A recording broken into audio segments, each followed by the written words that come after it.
Whitney and Nick on my outdoor sofa. Probably. They were this morning when we all had brunch. I know. Yeah, it was Great. lovely. Fun times. Yeah, outdoor furniture. It needs more attention than it gets. It's too expensive. It is so expensive. We found a cheap especially in one. Vegas. The outdoor. Ours is really cheap. Yeah.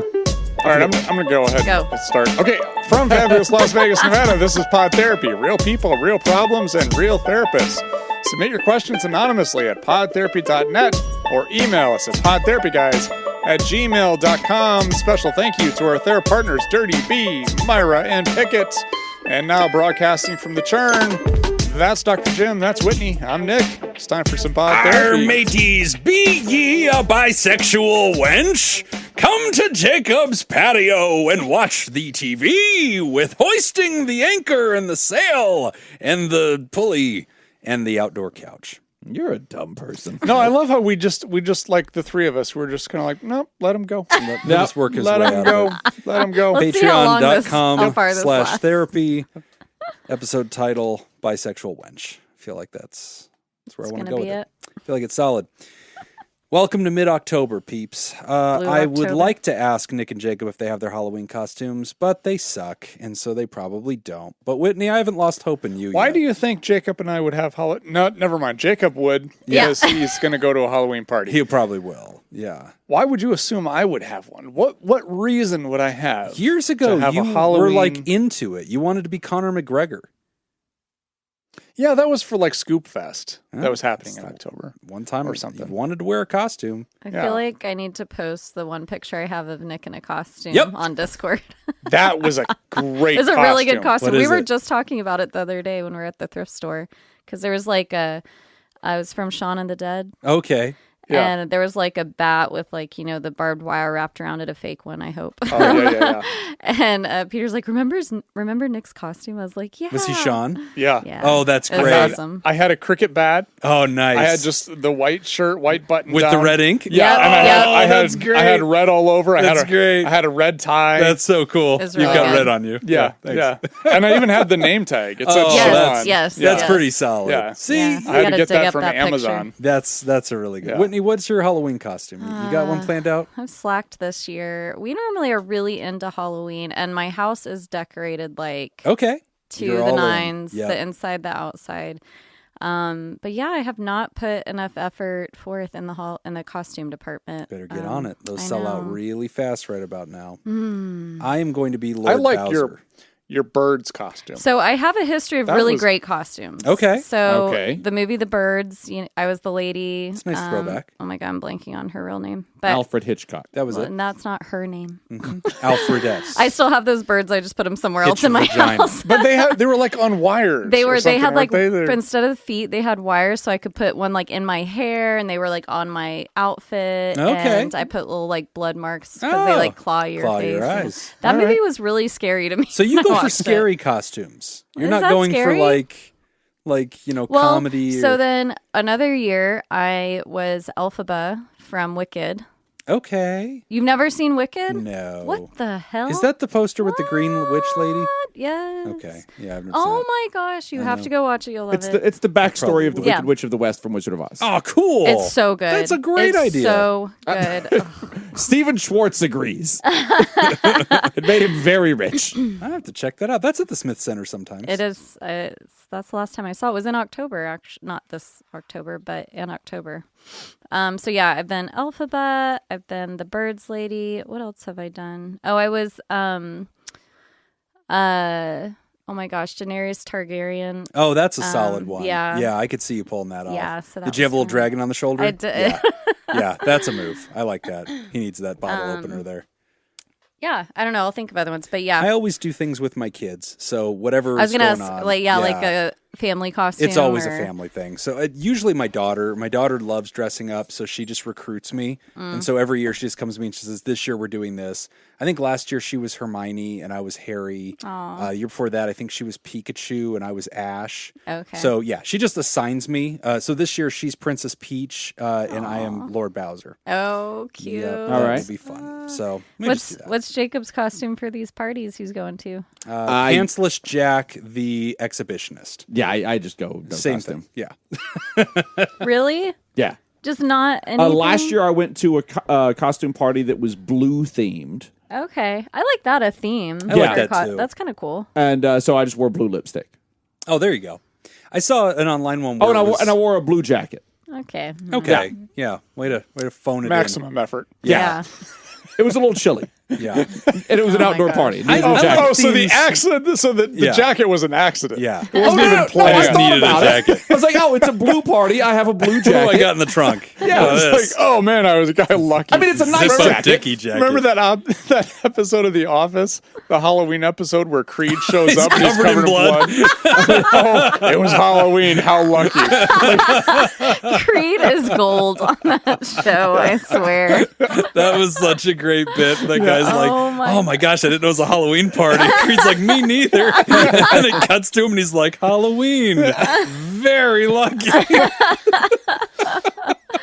Oh my gosh. Oh, that is the best. No, Peter always loves dressing up. We've never done a couple's costume. Oh, really? Because Those are fun. he gets like his own idea in his mind and he goes with it and he will not break character. If Okay. He's like He's all something. in. Yeah. Yeah. But I think it's because he wasn't allowed to have Halloween because of religious stuff Right? growing up. No, that is so funny. I was just thinking about the other day, and I think you'll relate to this, but Nick, you grew up in a pretty conservative town and religion was pretty dominant. Were you allowed to watch like Halloween stuff? Was Halloween celebrated, or was that sort of like, Oh ooh, no, don't it do was that? very celebrated. Oh, Matter yes. of fact, when I was really little, they stopped doing this pretty early on. I think they realized this was a mistake. But they used to do this game with the kids and the local police, Oh my God. where like they turned it into a game. Target practice. Yeah, seriously. Yeah, so We're gonna like, pretend hostage Who's situation. a real police Yeah, so, officer like- here? so like they would kind of play this game where like the kids get to run from the cops and the cops had to chase them down and Oh, like, wow. and like apprehend them. And they my realize, God. Yeah. By the way, for the And then- record, listeners, yes, target Christ. practice was the nicest, most Yeah, PC that was- joke that circled yeah. through my head. You took the high ground. Yeah. Yeah, you took that. You deserve a medal. yeah. Yeah, the Oh my restraint was God. glorious. A Congressional Medal of Freedom coming my a way. Good man. That's what you are.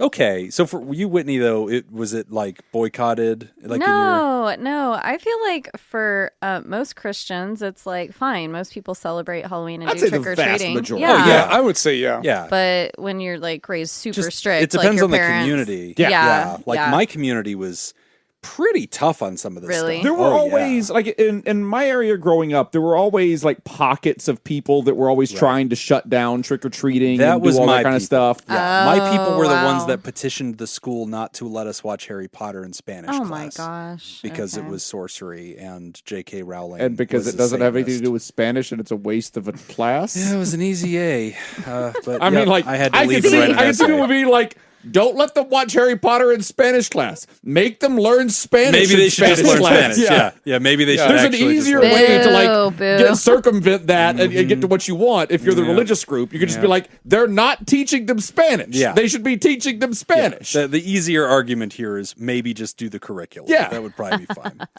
Well, I hope that all of your Halloween costumes are coming along. Yeah, I wanna if any see of you 'em. would just Mine's like to done. be the four of us. Yeah, your blue lipstick that you're wearing Uh-huh. right now. I just figured there was a Smurf in the parking lot. So, if you want to be us for Halloween, that's always a good idea. That'd be fun. They could just wear, I don't know, clothes and be therapists. Yeah, walk me through this. Paint Yeah. me a picture of exactly what Nick. this would Like look this. like. Hey, I they could don't- buy Pod Therapy merch. Ah, No one's gonna buy pod therapy. Yeah, why is that That's still so open? dumb. We need to talk about closing that fucking No, we've store. already talked about it. We just don't. Yeah, we should do that though. We should close it. Well, we should do a lot of things. Yeah, let's close it in January. We'll let it run for the rest of the year in case anybody wants Christmas shit. Because you usually do a Christmas ornament, right? Yeah. And I'll be honest, I just haven't had time. This is mostly my fault. I accept your apology. I haven't had time to actually sit down and like go through all of the merch, get rid of all the old shit, put up some new stuff. Okay. If I had the time to do that, I would, but I've got, between my job, Yeah. the podcast, Yeah. my part-time gig, Yeah. like, Yeah. Your OnlyFans. I would help with that. I don't know what I'm doing, but okay, you got it. It's Neither all- does he. nope, there it You're is. hired. Done. Done. It has Whitney been fixed decided. everything. You done fucked up now, All This kid. is fun. Where'd you get a gavel? Yep. You done dropped your pistol when you jumped through the window. We have not been able to check reviews because I believe we did the call for reviews in 302, which has not aired as of this recording. But we expect them. Better go down to that iTunes. Better drop us 5 stars. You don't have to say something nice, but you do have to drop 5 Yes, you stars. do. Oh, yeah, that too. We would also like 5 nice things. But Actually, yeah, no, we don't care if you say something nice, but Yeah. you do have to. I think if you do drop 5 stars, you can say Then- whatever. then, yeah, want. you can say whatever. Then at that point, give us your pizza order. I don't give a shit. But We did 5 have stars. people early days of ICS that would like do 1-star reviews with a joke review, Oh, okay. Oh, no. Yeah, that's. and we had to be like, stop. "Hey, this is really funny. Yeah. Could you do this with a 5-star review Yeah, instead?" though? yeah. We'll read it if you do 5 stars. Yeah. If Like, it's anything less this than is that, a we're not funny reading joke. it. Yeah. And we recognize the joke and like, great job. Yeah. Yeah. Please make this 5 I will stars. make a pledge. and the joke will still be there. Yeah. Still Give be us a funny. 5-star review on iTunes. I will read your reviews at the end of episodes going forward when we Yeah. get new ones. So you want to get read on air? Do it. If there's Yeah. 5 stars, I'll read it. Okay. Pretty much without censorship. So I'll commit to that. I feel like Apple's going to censor What it could before I go will. wrong? 0% things can go Yeah. wrong. We need the reviews, baby. That's Jim. Take them home for the team. That is Jim saying 5 stars and he'll read anything you want. Just passages from Mein Kampf. That's what I heard. Yeah. It's just copy and paste. God damn it. Laura keeps leaving these reviews. Holy shit, this is really fucking dark. All right, we have got some great questions for the show today. And the first one is a saucy one about conspiracy theories from their producers. Ooh, saucy. Saucy. Ahem. Gentlemen and Whitney and Jim. I'm still reeling. Last weekend, I got together with a longtime friend to celebrate his 50th birthday. While watching football, my buddy and his brother told me that they believe that 9/11 was an inside job. The government planted explosives in the towers because buildings don't just collapse like that, and jet fuel doesn't burn hot enough to melt steel. Now, the brother is only 42 and was just a college student on 9/11, so fine, he can be naive enough to get sucked into the conspiracy theories. Okay, time out. Pause there. Full pause. All right. Settle down there, 42 Smitty. is 42. naive. 42. He was just a Yeah, college he was student. a baby. He didn't like, understand all right. anything. Couldn't even rent a car. We can't expect him to see the news when it happened. Settle down with that. Fair enough. But my buddy just turned 50 years old. On 9/11, we lived together in a townhouse in Virginia. I walked out of D.C. and by the Pentagon while it was burning. My buddy was a naval officer stationed at Joint Base Andrews. We had a townhouse neighbor that died in the Pentagon. We had several other neighbors that were in the building on 9/11. How does this happen? Jacob, start the middle-aged white guy theme song. There's a theme song for that? Yes. Yeah, it's right here. Get ready for some Oh, I have heard this one. It's not ours, but we do appreciate borrowing it. Yes. How does a seemingly intelligent, middle-aged man get sucked into a conspiracy theory? When I see these 9/11 conspiracy theorists, they're usually in their mid-30s. I somewhat understand that. They were only 13 at the time, so it makes some sense that they could believe fanatical stories about the CIA and QAnon. But my buddy was 28 years old on 9/11. He was not a young teenager. What do I do? This came up at the very end of our weekend. He caught a very early Uber to the airport on the next morning, so we haven't talked again since he dropped this bombshell. Do I call him and discuss this issue? Do I just ignore it and pretend that he never said this? I've always assumed that it was just idiots that believed the earth is flat and the deep state was conspiring against them like some Bond villain. By the way, every one of those theories that you're reading off, I'm just picturing the people in my head that I know that believe in those things. Yes, plenty. Some in this room. If I'm correct, then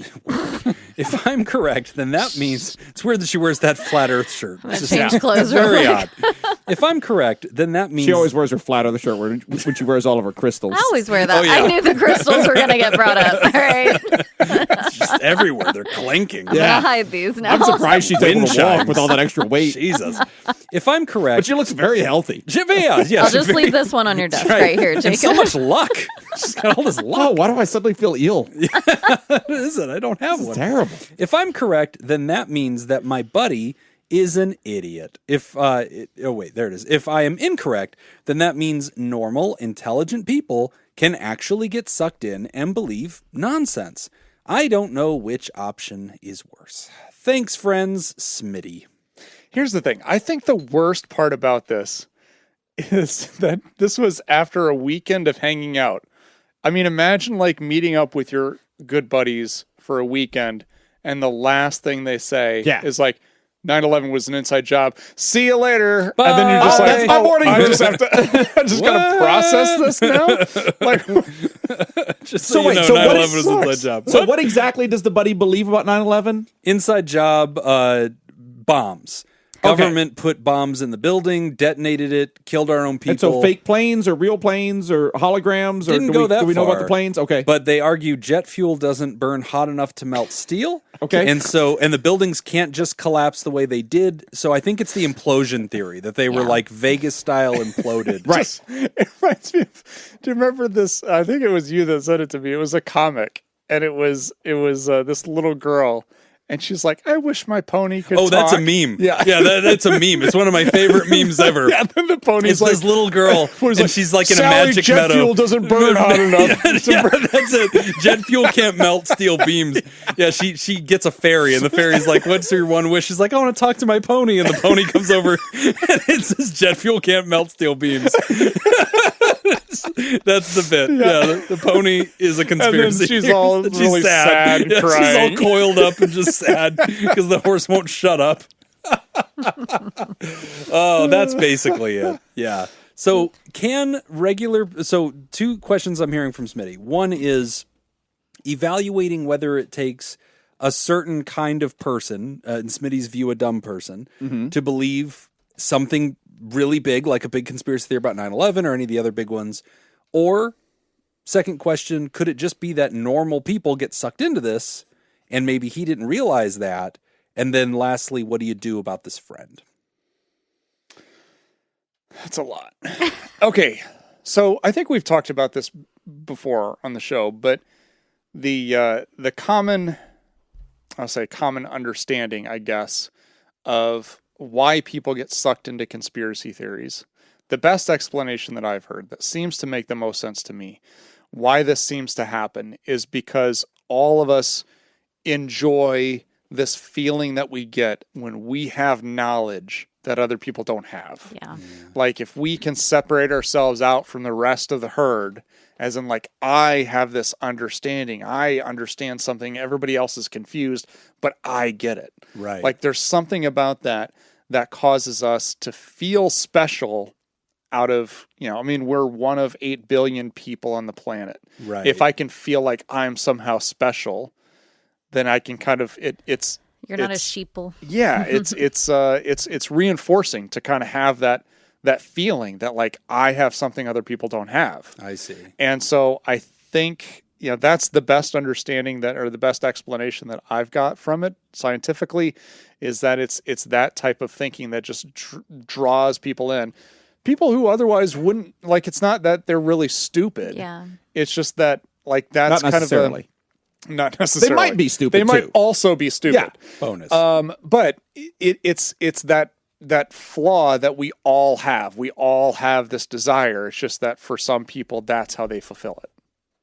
There's also a laziness component to it. Yeah. Sure. There is I heard this one time, jet fuel burns at this temperature, steel melts at this temperature.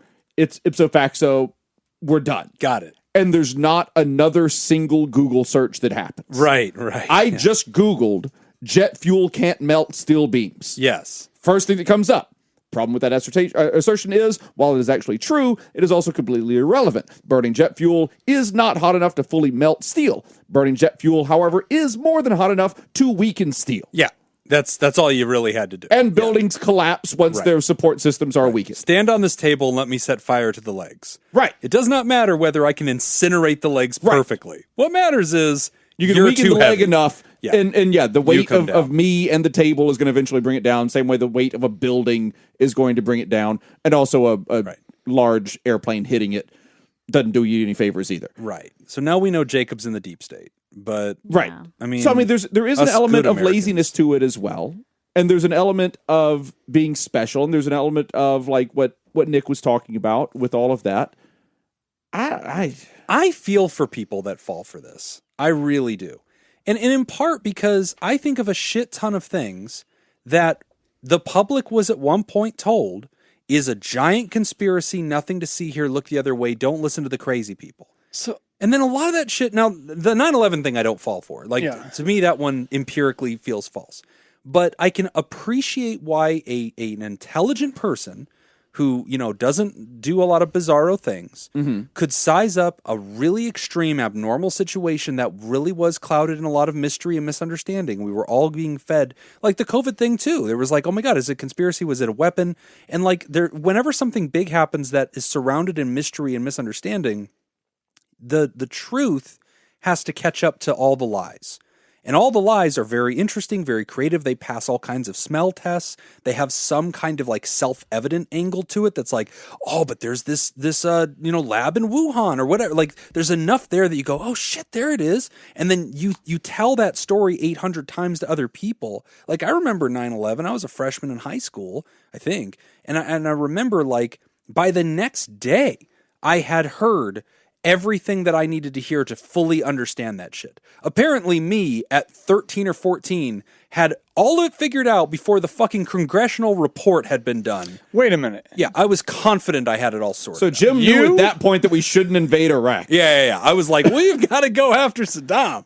But yeah, like I think that I feel for people that get sucked into this, but also because of how many big things have really been covered up. I mean, you go back to like conspiracies that aren't crazy, but like really not okay. Like the Pentagon Papers having to do with the Vietnam War, this war that was destroying everybody, killing all of our young people and like didn't need to happen. And here's this entire portfolio report that basically proves the government has been working in a clandestine way to propagate something that they shouldn't. By the way, Nixon doesn't get enough blame for that. Man. Nixon gets a lot of blame for breaking into a hotel and stealing political secrets. Yeah. He doesn't get enough blame for elongating a war and killing thousands of people. Well, and look at the conspiracies that came as a result of 9/11. I mean, we just joked about it, but like, yeah, the Bush administration invaded a different nation than the one who did this. But now that's always one that I take whenever I talk to people about this, whenever they're talking to me about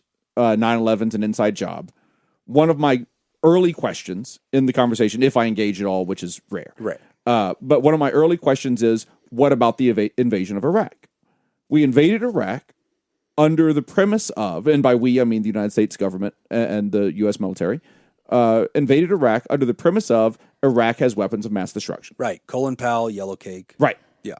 So if the government was willing and able to set up a decoy attack in Manhattan that destroyed 2 landmark buildings and killed a lot of people and really fucked things up, and hit the Pentagon as well, and crashed another plane that was supposed to hit the Pentagon, all this stuff, all of those things, and there wasn't a single person that could go out in the desert in Iraq and bury a briefcase with some uranium in it. Right. There's an easier way to get that. There's a real simple way to be like, guys, we found it over here. Go get them. We found the weapons of mass destruction. They're right here. It sure is a good thing we invaded this country. Right. Very easy. But that's my point is like I can appreciate that people have a deep distrust of the authorities whenever we've had, I mean, like, look at this whole things presented at face value. Yeah, look at the fucking alien thing right now. But now we're finally talking about it. There is like, always the question that you have to ask: is this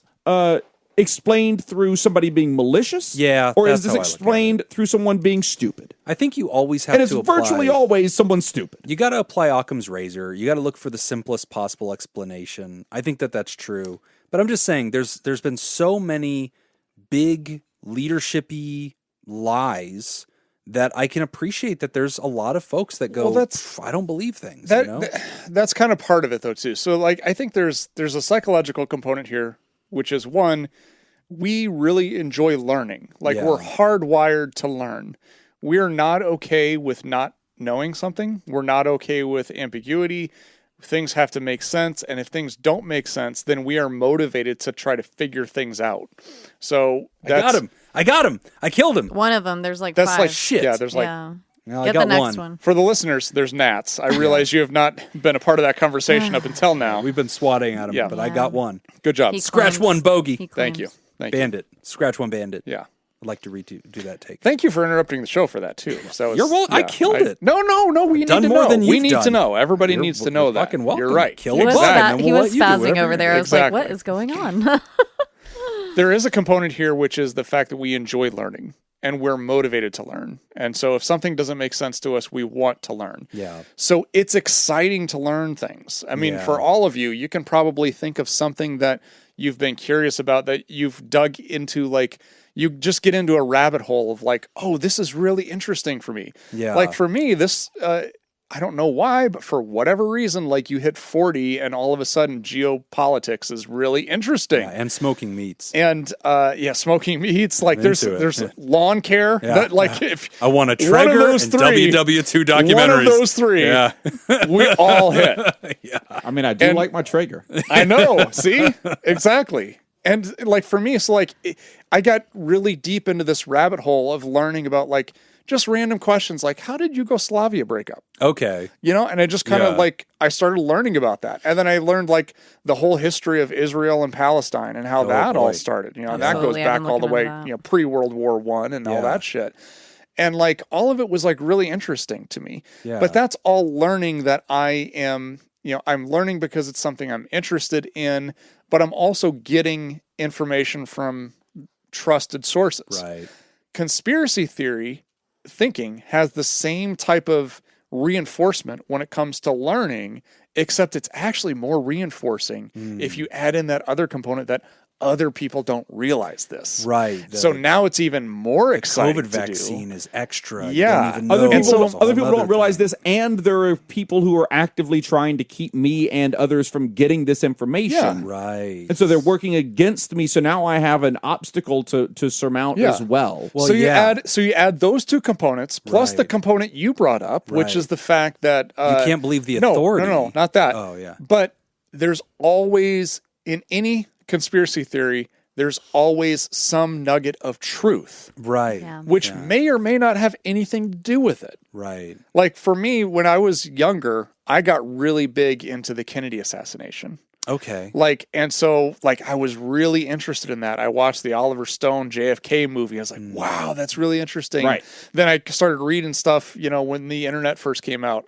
And like looking at like different books that people were writing about like, oh, well, isn't it weird that the guy who planned the route happened to be related to so-and-so who was Right. fired by the Kennedy administration 2 months prior, you know, just like Yeah. really Those may be weird shit. facts, but it's like, Yeah. And it's like, and some of it is true. Is this why people are into true crime? I Yeah. feel like that Yeah, touches it the is. same It does. neurons. There's an is easier all one in the kinda JFK fits. thing, and it's, you know, the bullet is supposed to go through this person's head in this direction, Yeah. and then his head snaps in a direction that I wouldn't expect it to snap in. You go like, Yeah. well, there's a smoking gun right there. There's Something's a up. problem. Until you do any research into it at all, Yeah. you go like, oh no, that's how the body reacts to, Yeah. to a bullet going in at that angle or and the leaving moon at the other landing. angle. People Yeah. are like, "Oh, that Oh, didn't yeah. really happen." And then, but it's interesting how these things they struggle because on one hand, conspiracy theories have this appealing complexity and dots to connect, but it's also very reductionist and oversimplified. Oh, Yeah. very much and so, both yeah. somehow coexist. And there have been these huge like problems with big authorities that have done things that Well, and later all- we find out they were doing. Yeah, but also like the reason that we find out some of this stuff is like, okay, like the moon landing, like, oh, NASA doctored those photos. Yeah, that sounds very suspicious, especially when NASA says, yeah, we doctored those photos. NASA comes out and says that.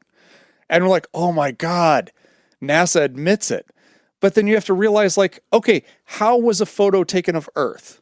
Well, if you're going to the moon, then that means you have to plan that trip so that the side of the moon that you land on is in the sun, which means when you're coming back to Earth, the Earth is going to be between you and the sun. So you're going to be looking at the Dark. dark side of the Earth. yeah. So NASA is like, yeah, we added some color so that you could actually see it. So it's not a dark circle. In the... You caught us. So it's like, it's like, we did that. Yeah, we also had color to all the satellite photos too. Yeah. Also, most people doctor photos of themselves before putting them up on Instagram. Yeah. I mean, so it's but you only hear part of it, and you're like, you automatically you hear the part that confirms your bias. And, and then you're done. All right. So Whitney, what conspiracy do you believe in? Because I feel, I knew it. I knew it. No, I want to. It's the fluoride in the water. I looked this up because I remember. I believe that. I believe the fluoride. I believe there's fluoride in the water. Well, there is. That's why I believe it.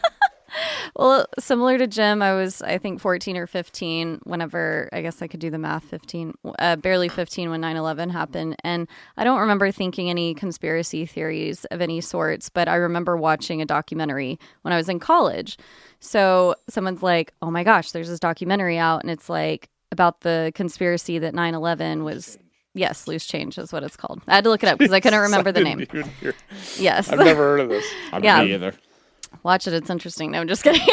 No, we're too old, Jacob. Yeah. You're too old and wise. But it talks about all those things. And I remember watching it at the time being like 19 or something. It was very persuasive. It was very persuasive. Yeah. You definitely get you thinking. You're like, well, that's interesting. Right. And I want to just like throw this out there. There's nothing wrong with questioning some things. I think it's always okay because that's how people can escape conspiracy theories too. Like, I want to kind of throw that out there that I hear Smitty saying like, oh my God, is he just an idiot? And it's like, maybe, I know this touches on different questions he ended up asking later, but just to go to that right now a little bit, questioning things is okay, and maybe trying your best to go talk to him if you're wanting to talk to him about this, because that was one of your questions. If you are wanting to talk to him about this, like, I was going to ask what's the purpose or what's your purpose in talking to him, but if you're wanting to sort of clear the air, get more information about what he's thinking, like, try your best to go in with open-mindedness and compassion, and that, okay, he's questioning things, but how can you sort of challenge those questions gently, or just be curious and see where they're coming from, because also sometimes people believe in conspiracy theories because their own world, they're trying to make sense of other things going on, and this is like a simplified way, like I think Nick said, it's like oversimplified, but this is, even though in our mind it's like the simple answer is the obvious one, like Occam's razor, but no, it's what it appeared to be. But some people like to think, oh, well, I'm in control of my world. I know things other people don't, and this makes me feel better. Right. So where does he go from here? So moving forward, I feel like it sounds like you're not really in a space, Smitty, to seems a little hot, right? It seems a little hot. And I wonder what is making it so personal for you. Is it that you might have a friend? Like, does that say something about you? Are you worried about? Well, he survived. He was in the region. Yeah. Well, and he, I guess that's the thing too, is like, he said he had a townhouse neighbor that died in the Pentagon. He had friends that were in the building. So like, I get like from his perspective, like it's got kind of a personal, I think that's a big part touch of this. to it. Yeah. Because my default is like, treat it like if somebody tells you they're a religion that you don't respect. Mm-hmm. Like if they come to you and like, oh, I'm a Scientologist, and you're like, okay. And like, I would just say, if you have the ability to be curious without being disrespectful and you want to talk about it, okay, but you should abandon all desire to persuade the person. You should just get to know your friend. What are you going to gain from having this conversation? Zero things. I had friends that were in 9/11 as well. Right. Like, you gained zero from having this conversation. But I can appreciate what it feels like. No, you can't take this personally. And you can't cater to Smitty either for saying like, these are the reasons that I'm taking this personally. Like, no, you just can't take it personally. Yeah. Like that's where you're wrong, Smitty, is you're letting this get to you, and you can't let this get to you.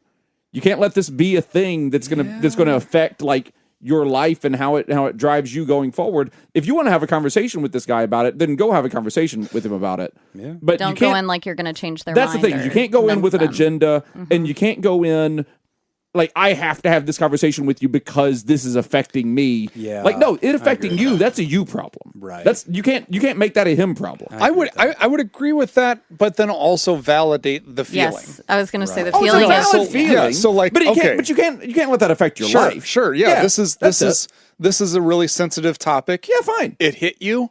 It it's got some feels to it. Yeah.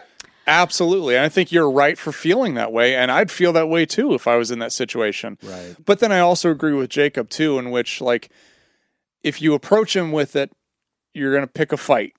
Because this Right. guy is not going to be like, oh shit, yeah, Nothing you're right. productive can You know, come out of it. I think what this person's going to say is, well, you should be even more upset about it than I am, because Exactly. you know. And then Yeah. I That's think it. You're only going to yeah, get I angrier think- having this conversation. I think he digs his heels in. Well, Yeah. and something I was just thinking was, it sounds like you're really going into therapy talk.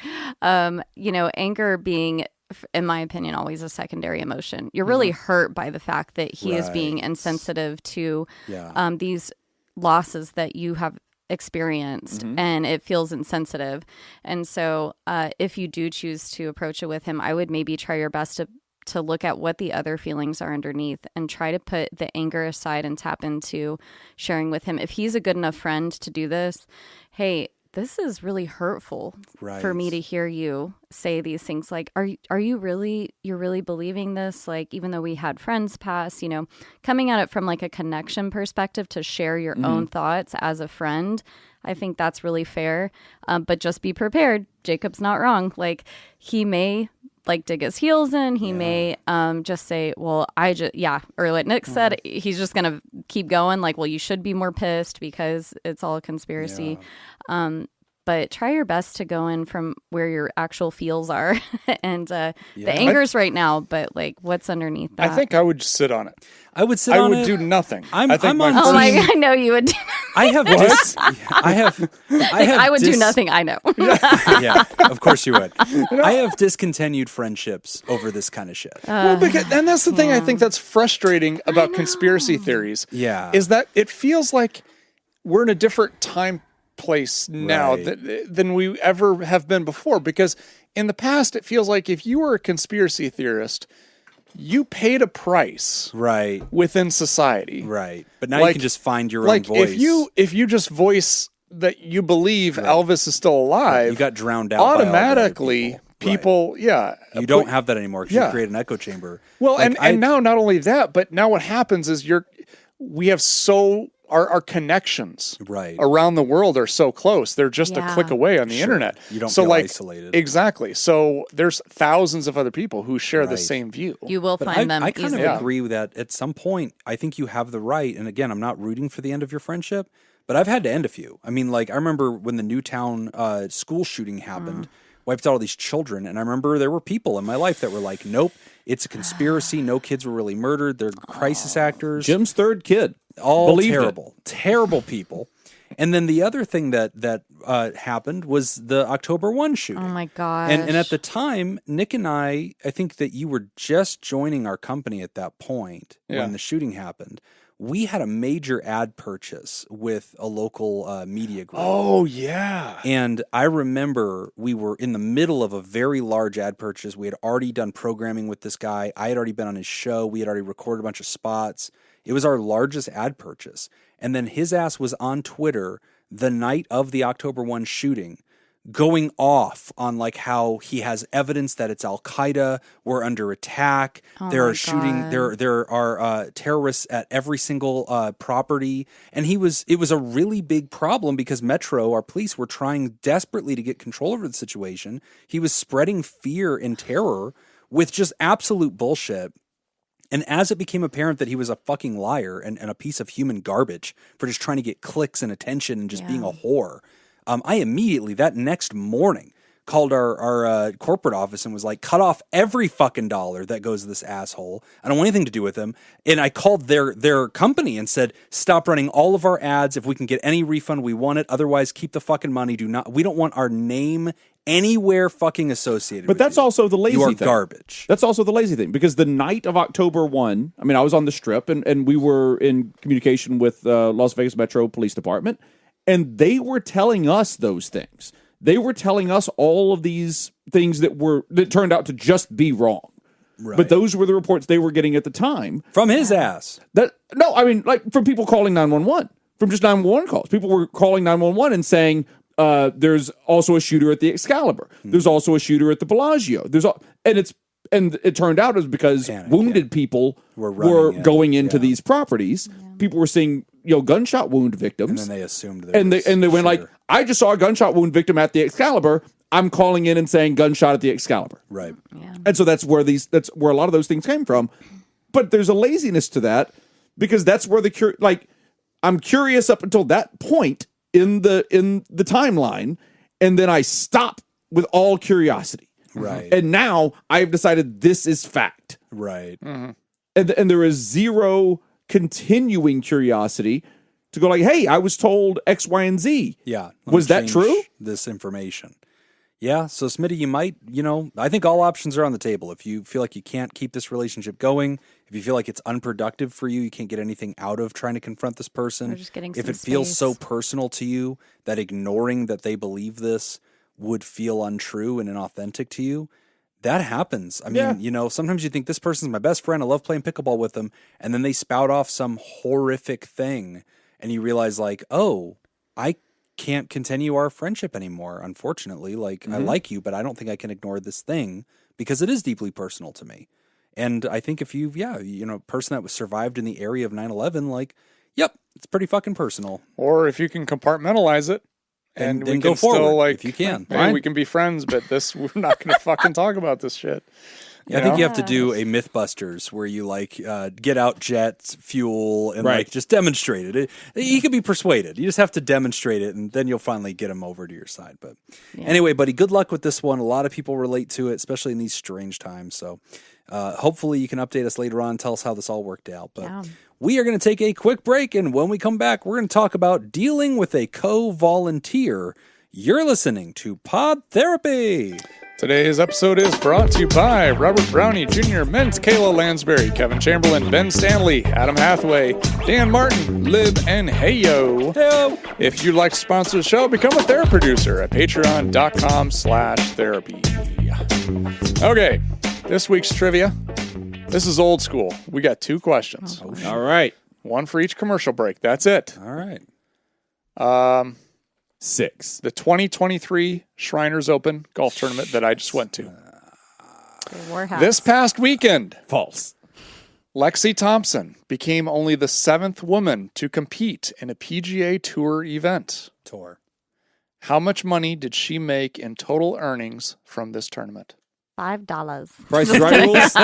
No. Can I we're say just gonna be 75% No more of than whatever any the man man. made? Yeah. We're just going to go closest I just want percentage. How much did she make at this tournament? at this tournament. I don't even know I how thought much this was other charitable. people Why is make. she getting any money out of it? It's not charitable. It's still a professional golf tournament. The Shriners are just putting on an event. Yeah. Okay. Jacob, we're all waiting on you to give us a number to baseline this because I would say $1 billion. I mean, I have I no know. idea where. Billion. I don't know Yeah, how can- much. Is it a lot? I don't know. Can you tell me where she finished? Like where in the ranking she finished? Is that fair to No. ask? Okay. Then I have zero idea. $50,000. I was going to say 25,000, so I'll stick with that. I would like 51,000. Wait, no. I It's would not like closest without going over. 100,000. It's just closest. Oh, 100,000. 100,000? You said what? 25. And And you I'm said 50. what? Whitney wins. Okay. It was 0. Okay. Oh, I was right. The I was with 5. My $5 original was answer. actually the closest. Whitney, you still won. I'm still winning. She did not make the cut. So All right. she did not make any See, money. that's the information I needed. There yes, we go. and that's If the you had said information I that, was she not didn't going to make give the you. cut. I should have gathered from Also, that. why we didn't do Prices Right rules. You cannot go Interesting. Negative numbers. I'm learning that women are I mean, not good honestly, at she golf. lost. She made negative money then because Well- she spent money that's getting Spent money to into go, it. yeah. She spent money to go. However, she did Sponsors. some sponsorship Yeah. Sure. gigs while she was there. So 25,000 she worth? Probably made money. We probably could have afforded to bring her on the show. I doubt it. We have beer. She had to go back to her day That's job. more than she Yeah. made. Oh, fun side note. I wrote to Smoke Wagon Whiskey. Is that what that company Yeah. is? The Nevada distillery? Uh-huh. I wrote to them and asked them to sponsor the show. Yay. I didn't hear back. Great. But Yeah, I'm no trying. shit. Yeah, I'm throwing it out there. I Fine. know. I went home and we had friends staying with us. They had literally just bought us a bottle of that when we got Oh, home. I was like, wow. I've never heard of it. Oh, yeah. Never No, gotten it. having it You had twice just in a brought day. it. And I was like, oh my gosh, Oh, I've what got are like the 5 odds? bottles of that at the house. I- Of it's different just so types, random. yeah. Oh, Yeah. come on. Smoke Wagon Bourbon. Love it. Dealing with a co-volunteer from M. Like the HOAs. Yeah, I think that is what this is. Hey, Jim, Nick, Jacob, and Whitney. You all do a wonderful job with the show. Also, a huge shout out to the Discord community. While I do not contribute much, it is so fun to read and be a part of it. Here's my dilemma. I'm the vice president of the local chapter of a national organization for my sport. I became a board member very young at 17 and progressed to VP. I believe at age 22 or 23. For reference, the president is in her 80s, and the majority of the board is middle-aged, so I feel I am still seen as a child. This is an all-volunteer board with the focus of promoting our sport, providing educational opportunities, and recognizing achievements. This has always been a fun hobby for me, and I believe I do fairly well. As the VP, I host committee meetings for a specific section of our sport, which is the largest portion of the organization. We have monthly meetings, I attend a national convention, help run events, etc. Since it is all volunteer, my committee members have come and gone over the past few years of me being VP. This past year, I got a new group of members, one who is relatively active in the community and is friends with the president. Immediately, I began struggling with her. Previously, her and I got along very well, had drinks together a few times, etc. She has a very strong personality. I know she has had some major life events in the recent past, losing a child, who's actually the same age as I am, etc. So I excuse some of her comments and behavior, taking the road of unconditional positive regard, validation. It's not about me, it's her own shit, etc. Yes, by the way, my day job is a therapist. Yeah. There we go. Quickly, it continued to escalate to me feeling like anything I do or say is being attacked and called out for not being good enough. I began to dread meetings.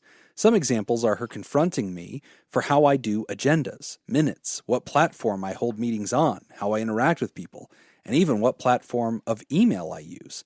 I've tried to validate and appreciate the input. And in fairness, you're still using AOL. That's right. Yeah. Hotmail. That's right. We're all meeting on AIM. I've tried to adjust and validate and appreciate the input and do what I can to fit it in. Are on AOL so she feels valued.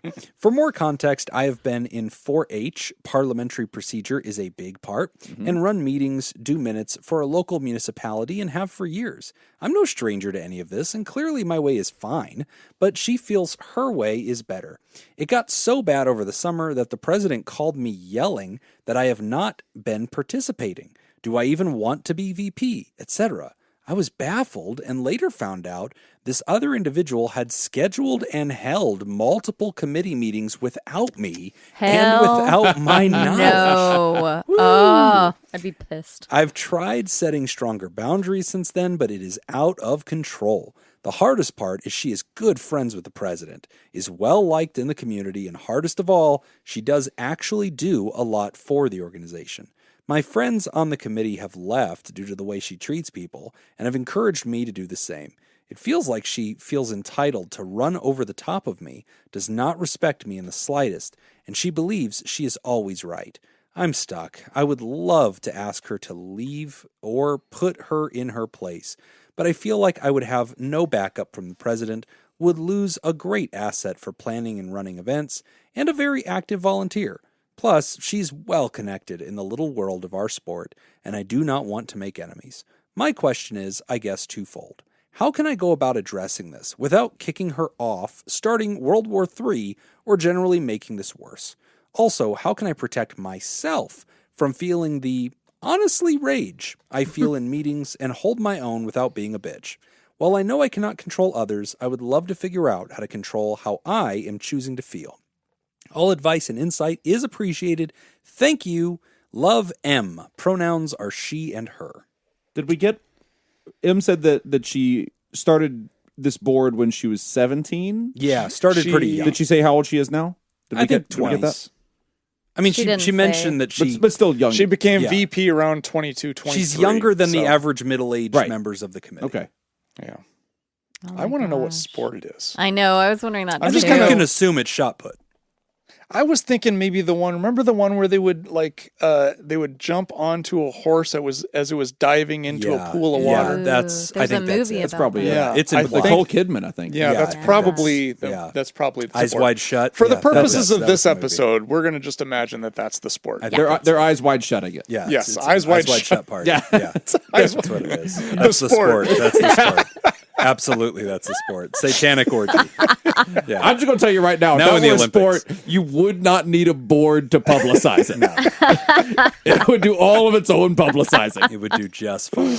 Oh, giant sex parties at huge lavish mansions? Got it. Wow, we don't have to publicize this at all. People are just showing up. Everybody just got the invitation. A lot of crashers. Oh, there's something of mouth. I don't know who's promoting it. That's a fair I heard question. Drake's going to be there. Yeah. This is a tough one. Golly. Because here's the thing. This definitely has strong HOA vibes. Yeah. if I've ever heard it.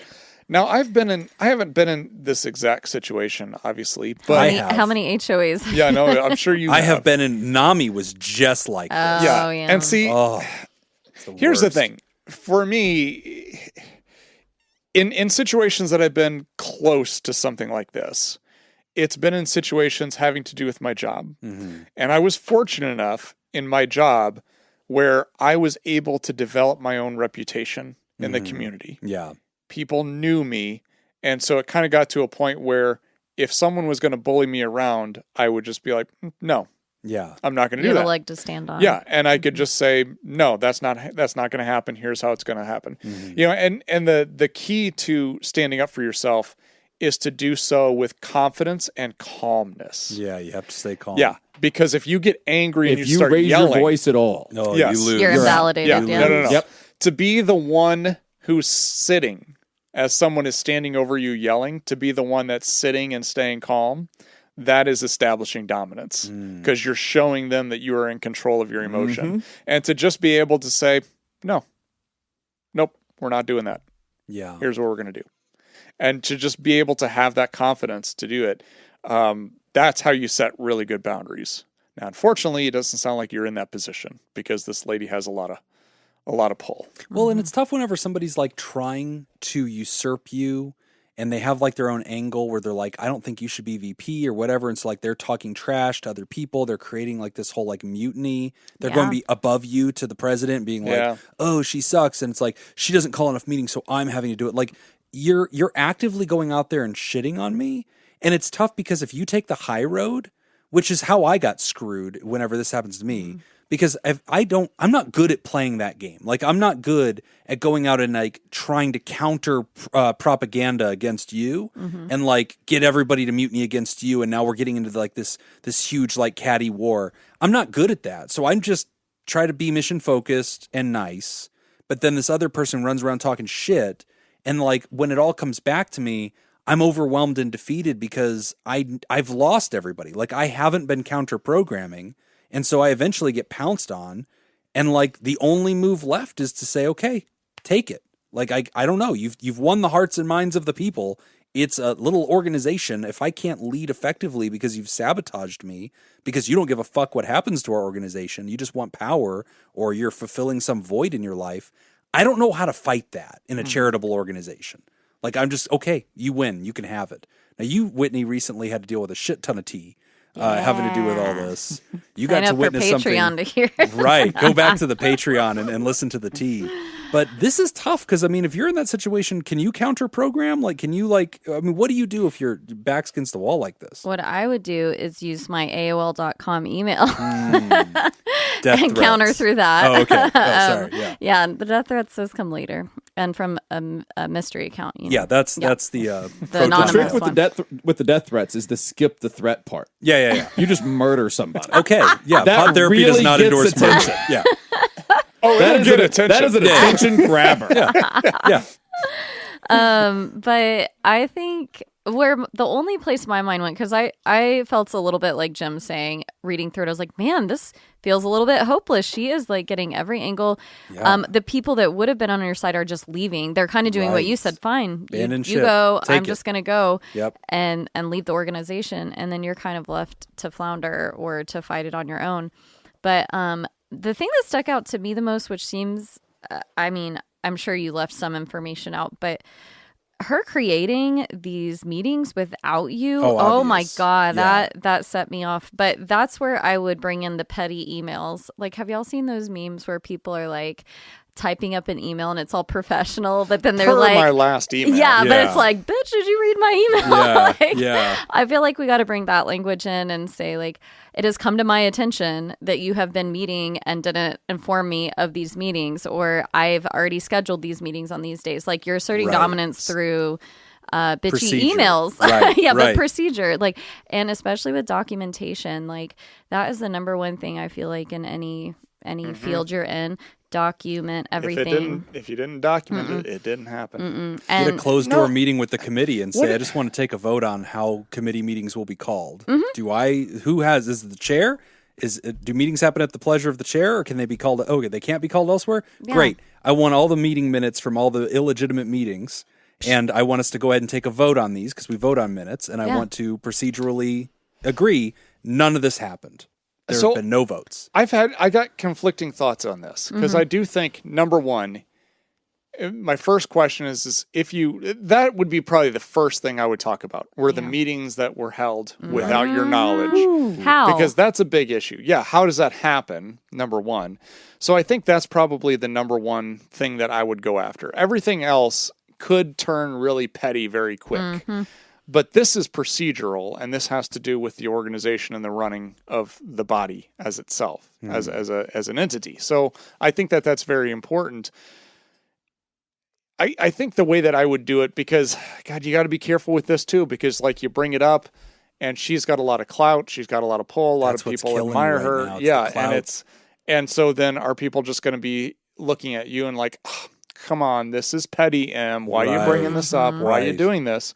But if it's a valid concern, like, hey, I'm just really concerned because this is, like you said, like, well, this doesn't fall into the way that this is supposed to be run because we didn't vote on these minutes. Right. We didn't approve these minutes. We didn't approve these meetings. We have a procedure. So if I'm concerned with the body that if we start going down this road, then what actually counts as a meeting, what doesn't? We're not following procedure. So I just want to make sure that whatever we're doing moving forward, that we're following the procedure that we're supposed to be following. Can we actually approve these minutes? Because this wasn't part of the procedure in setting this up. I like that You're more approach. neutral then. Yeah, because that's not about you. That's about bureaucracy. Well, because that's not about you. That's about the board. Right. That's we about have a procedure. That is about older people maintaining, love procedures too, especially if you're in an organization. They are going to be more receptive to what you're saying, Nick, for sure. So I would really try to avoid making it personal because, you could bring up all these other things like, she's being mean to me and she's kind of being a bitch or whatever. But then it's going to be like, well, it's you versus her. But I feel like there's room for some of that. Like in a volunteer board like this, and there's so many kinds of things like this, I think that there's room to have some kind of meeting with that upper tier of leadership. I want to meet with the president. I want to meet with the treasurer. I want to meet the secretary, the officers that are like written into the constitution of the organization, the charter.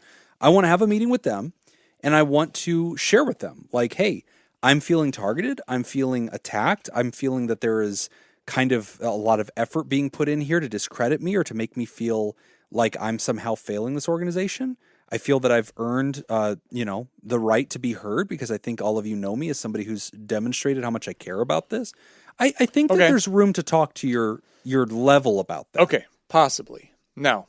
But the president's close with them. Okay, yeah. So let's say it's you and me. Right. I'm the president. You're on the board. Somebody comes to you and says, Nick has been doing this to me. Right. He's been treating me this way. I'm feeling disrespected. I'm feeling like blah, blah, blah. Right. I'd believe him. Yeah, kick his ass off. Fuck you. You're out of the board. Jesus, he's so drunk with power. I told you guys, this is what's been happening. That's what we tried to say. See? He showed his ass. I knew it. Knew he would. No, but how would you handle that? Right. No, but that's why I think you want the daylight. Because the other person's tactics work because they're doing all this shit in this shady way. They're not doing it out in the open where you're at a meeting. They're talking shit behind your back. They're holding meetings behind your back. They're talking shit to the president behind your back. That's how these people thrive. Okay, but I think what I would do, though, in that situation, I would pretend it didn't happen. Yeah, okay, so you wouldn't bring it up? Nope. If it's happening, it kind of goes back to that saying that I really like. Other people, talking about me behind my back. What happens behind my back is none of my business. Like, if I disagree. Just deal with facts. The Yeah. facts In an are the news organization are that happening can't without function. You. I don't have to like no, you, but if I'm actively sabotaging your ability to lead our organization, that is your business. Sure. Yeah, but then if you're actively sabotaging, then that's procedure. That's what we've already talked about. Which I want to bring into the light. Exactly. Procedure. Yeah, I want to put a fucking agenda item on here called Sally's a bitch and I'm tired of being bullied by her. No, but that's not, no. On That's the how we fucking got kicked agenda. off the You NAMI don't like how board. I do agenda, Sally? No. Like this. Item 6, motherfucker. It says, you're a bitch and I'm going to move for a vote. Disagree. I want agreement from the board. Item Here's 5 the is the thing. Pledge of Allegiance. And item 6 is Sally's a bitch. He's coming right off Wow. the bricks. This shit happened to me. No. But here's the thing. If I think It's personal for Joe. It is very if we're on a board together, right. okay, and I think that you are a smug piece of shit, Okay, it's getting weird how passionately you're saying it, but go on. but as we serve The on eye, the board, now you're on a the eye board together. contact. but as Right, we right, serve fictionally. as we serve on the board, we can communicate, Right. and we can work together, and we can do all that. My feelings have nothing to do with it. Oh, So yeah. what I'm talking about is if it's a feelings and how people talk to you or how people behave, all this other stuff, Right. I think that's separate, and I don't think you can bring any of that up. Well, yeah, I agree But with the you there. moment Right. that it impacts the functioning of the governing body, Now it's an issue. now it's an issue because now it's procedure. Now it agree. has to do with the running of the organization. That's my perception of the letter. okay. That's where I'm coming from. Because I'm with you 100%. Like, yeah, all that other You shit. agree that you're a smug asshole. That's where I was going with it. Obviously. Real quick story hard to time. we all agree with It's that. hard to disagree. Real quick story time, Em. You can learn from my experience, and then I'll shut up. But I was probably not. I was president of NAMI, National Alliance on Mental Illness, in Southern Nevada. We had a leader who was the executive director for the whole state, and this leader had a very similar life experience to this person in the story. They had lost a child, and they were like really filling this void, and so there was a lot of compassion for this person, and we loved their leadership. They were so passionate, and they were inspiring, and they were really getting us all going, and it was awesome. So then our little board didn't answer to this person. This person was executive director of Nevada, but our board was a legal subchapter. We had our own governing authority, and I was president of that board. Great. So here we are functioning. For whatever reason, she develops this I hate Jim mentality. I don't remember what I did. It shouldn't be fun. I know. I get it. It's a fucking thing. No, I think it's the for whatever reason. For whatever reason. I think we all think there's probably something. behind there. Yeah. But I don't know Umbrella. what it was, but like she had like all these demands, and she used to like email members of the board and say like, "Hey, there's this event going. I need you guys to go to this or that." And we'd be like, "No, you're not on our board. You're just a person in Carson City. You can't just tell us what to do, right? Like we take votes where there's going to be a procedure." So we would like, I think the board members would sort of like kind of defend ourselves and sort of say, no, we get to set our own agenda. We're going to do what we're going to do. Anyway, fast forward, I discover that she is walking around to other board members, contacting them privately. Again, as not a board member at all, she's just affiliated with the larger organization. She is calling board members, trying to lobby them to take me out as president, to like take me off the board. And like, it was this big whole thing. And I knew that was happening, but I decided to take the high road. Okay, she doesn't like me. She's a person. She's a stakeholder in the community. It's not my role to stop that speech or to counter that speech. If it ends up on the agenda, then I'll say my piece and I'll argue why I think I can still be effective. Otherwise, I'm going to take the high road, right? Well, I didn't address any of this shit, and I didn't call together my board and say, hey, somebody's actively trying to monkey wrench our shit here, and it's hurting our volunteers, because she was going to like our volunteers and talking shit because we weren't obeying her. And like, that was her beef, was like, I am in charge. And we were like, you are not, though. You are just an affiliate somewhere else in the state. You're not part of, anyway. So that was her big beef, was that we weren't listening to her. So then she started sabotaging us to our volunteers and like holding court, basically very similar to M's situation, where she's not technically holding committee meetings, but she was like directly getting everybody on a chat line and then holding fucking meetings. Where she's like, guys, we got to get rid of Jim. He's not responsive to the Nevada chapter, which is fucking her. Anyway, here's how the story creating a ends. narrative. I walk into our old work in our conference room because I was hosting the board meetings because we had a nice boardroom at that building. One day I walk in, we're hosting the board, and we have guests. We have students who want to start a NAMI chapter at their local colleges and one from a local high school. So a child in the room with us. And I tell everybody like, hey, we have special guests here today. Like, Sally's here, blah, blah, blah. This woman, as soon as she can get control of the room or gets a chance, and she's there as a guest, she's using her like commentary time, just starts cursing, calling me out, saying I'm a piece of shit. I don't care about the organization.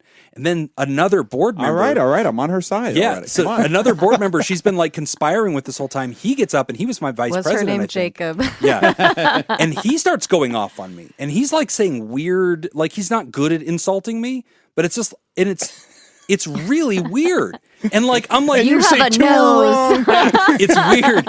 He's like, you think you got it all figured out, huh, Jimmy boy? Like that's how. And I was like, what? I was like, okay. He's like, you just don't think you have to answer to anybody. I'm like, I answer to you. You're my board, not her. Anyway, You're arrogant, you see? I had to stop the meeting because I was like, A, we are all volunteers. B, I am not going to allow you in my place of business among my staff to scream. I am also not going to allow you to scream in front of a child who is here to learn about a mental health organization that supports our community. And these people are crazy. And they're losing their fucking shit. ended it. I was like, I'm disbanding this right now. Everybody can go fuck yourselves. Get out of my building right now. So like I took the high road. That shit ended up spilling over because I had lost all political control. This bitch crossed the Rubicon and I was fucked. And the only move I had left was to leave. Because I looked at it and said, fuck it. Wait, eat each why? other. People wanted you to go or what? No, I wasn't going to take the abuse. Oh, okay. Because at that point, it's like, fuck all of you. This is a volunteer thing. I'm here to help Okay. my community. Yeah. I'm not here to play your petty bullshit. I Yeah. have better things to fucking do. Fair. And I bring a lot to this organization. If you choose not to use that because you want, me to be like a puppet for you or whatever, piss off. So Okay. I left in a classy way. I wrote up a nice normal Fuck you. fuck you. You're cool. So I write the normal resignation letter. I'm out of here. Hey, thank you so much. It was an honor to serve. Please consider reaching out to me if you ever need resources or if I can ever be supportive of your organization. Take care. Wrote that resignation letter, and then a month later, 3 other members of the board had left, and a year later, the entire organization was defunct. So I handed this bitch the ship because she was going to sink it either way. Yeah. But I had to do self-care and protect me and step back. And you know what? Ultimately, Em, you're going to do what you're going to do. But for Jim, that was the right decision because what happened was all the stakeholders, members of the board, all the people that mattered that were actually bringing value to that organization, they contacted me privately. And they said, hey, man, you handled that really classy. That was such a shitty thing. I didn't tell Classy people to guy. fuck themselves. I stopped the meeting because there was No, a child in the room. I You wore a laughed. monocle while telling them to fuck Yes. Fucketh off. Meh. It was the classiest use of the C word ever. Yeah. No, He wasn't even knighted yet by then. I was not a lord at the A time. Lord, sorry. Had I Lord. been, none of this would have happened. Yeah. People would have started talking Bowed about down. pointing to the certificate on the wall. No, They're I like, just, I "Oh, just sorry." imagine though that like the guy that's like joined in and is like, yeah, you are a piece of shit, and then later is like, hey man, I hope we're cool. Oh, not him. Yeah, okay. yeah. All right. No. It was like a Hey, 10-person we're cool, board. right? She, the outsider, had gotten this one board member, so she could use him as part of the bring this to the agenda. Let's depose Jim. And so like he brought it to a vote. It lost. But like I wasn't going to keep living like this. See, now, So what was I like, would have "I'll probably take it. done- Take your board. I don't care. No, at that point, this is where you and I would have probably differed. You'd have fought it out. Oh yeah, because I won the vote. Yeah. So now you I just mean, at call that for a point, reverse vote. I'm like, let's vote his ass out. yeah, it's like, all right, well, somebody's got to go. We've Nice. determined we can't both be on this boat. Yeah. You fired your shot and honestly, you missed. No, honestly, no, here's what I would have done. Pistol in the air, my man. Here's 100% what I would have done. They brought it to a vote to vote me out. They voted to keep me. I'm keeping the guy who voted me out. I'm keeping them on that board. Okay. All right, because now shit's awkward and you're going to have to deal with it. Yeah. Yeah, because I'm fine dealing with awkward. Like, I can handle that. I do not. But I would love for that person to have to continue to serve on the board with me after. It's kind of like it's like poker. We're like, okay, you just showed me your hand. Yeah. You're not out. Ugh. Like, you're going to have to continue I don't to play. want to deal with that. Oh no, I would have active sabotage. I would have So loved gross. that. Yeah. So M, my vote is leave. M, I have listened Sink the boat. to what everyone has said. Okay, all right. Jacob has deliberated. Let's get life coach. Judge Jacob. Also, we need a jingle for that. We need a Judge Jacob jingle. He's got a jingle. He doesn't need more fucking need more He has a jingles. life coach jingle. We need a Judge always use Jacob. more jingles. It's got to open with the Law and Order. Dun dun dun dun dun. Oh, we're not paying dun. Dick Wolf for that shit. Oh yeah, we can't do that. Everything that everyone is saying is correct. If you want to try to bury this whole thing in for lack of a better word, litigation, all of these things, putting it on the agenda, dealing with all those things, absolutely, you can absolutely go those routes. You have to ask yourself what you want to do, what your end goal is. Is it worth it? Is your end goal to play this eyes wide shut sport that you're playing? Yes. Horse diving. And just have a good time with it. Is your end goal to somehow take this sport to a more public venue or something like that you need to be on this board for? Short of something like that, short of a real demonstrable goal that you have for this sport in your area that you just have to be on this board, I would be gone yesterday. Yeah. As soon as this shit happens, it's over. It's over no matter what. It is over regardless of what you do with it at this point. The function is dead. Yes. It's time to go. It's time to wash your hands of it and go. And when you go, I would do something very similar. I was already thinking this, and then Jim said this as well. In your resignation letter, I wouldn't mention a single goddamn thing about any of it. Nope. I would just say, my life has taken some turns, and I am no longer able to adequately function as vice president of this board. It's been my pleasure. Thank you very much. Effective immediately, I'm not the vice president anymore. See y'all bitches later. Yep. And See you out. next Tuesday. Because holy shit, I have seen community theaters with these volunteer boards do this. My mom worked for wildlife preservation areas in Louisiana, like wildlife refuges in Louisiana that had boards on them, all volunteer boards and everything. These things never go well. Yeah. It's a mess. There's no way to untangle the knot. It's already started. It's already over. Yep. It's just they're still figuring out that it's over. Yep. Be out. Be out. You will thank everyone involved. All of your friends that were on these boards, they've already figured this out. Yes. They already They're realized, exiting. hey, this shit is crazy. This shit is fucked. I got to get myself out of Ship's here. sinking. Yeah. That's it. And the president's to blame, by the way. The president enabled Absolutely. a terrible person. And that's it. Shouldn't have done that. So the president's doing it. You're not the president, Em. So the president is doing it, and they're fucking up, and they're letting this poison come in and deal with it. Just be out.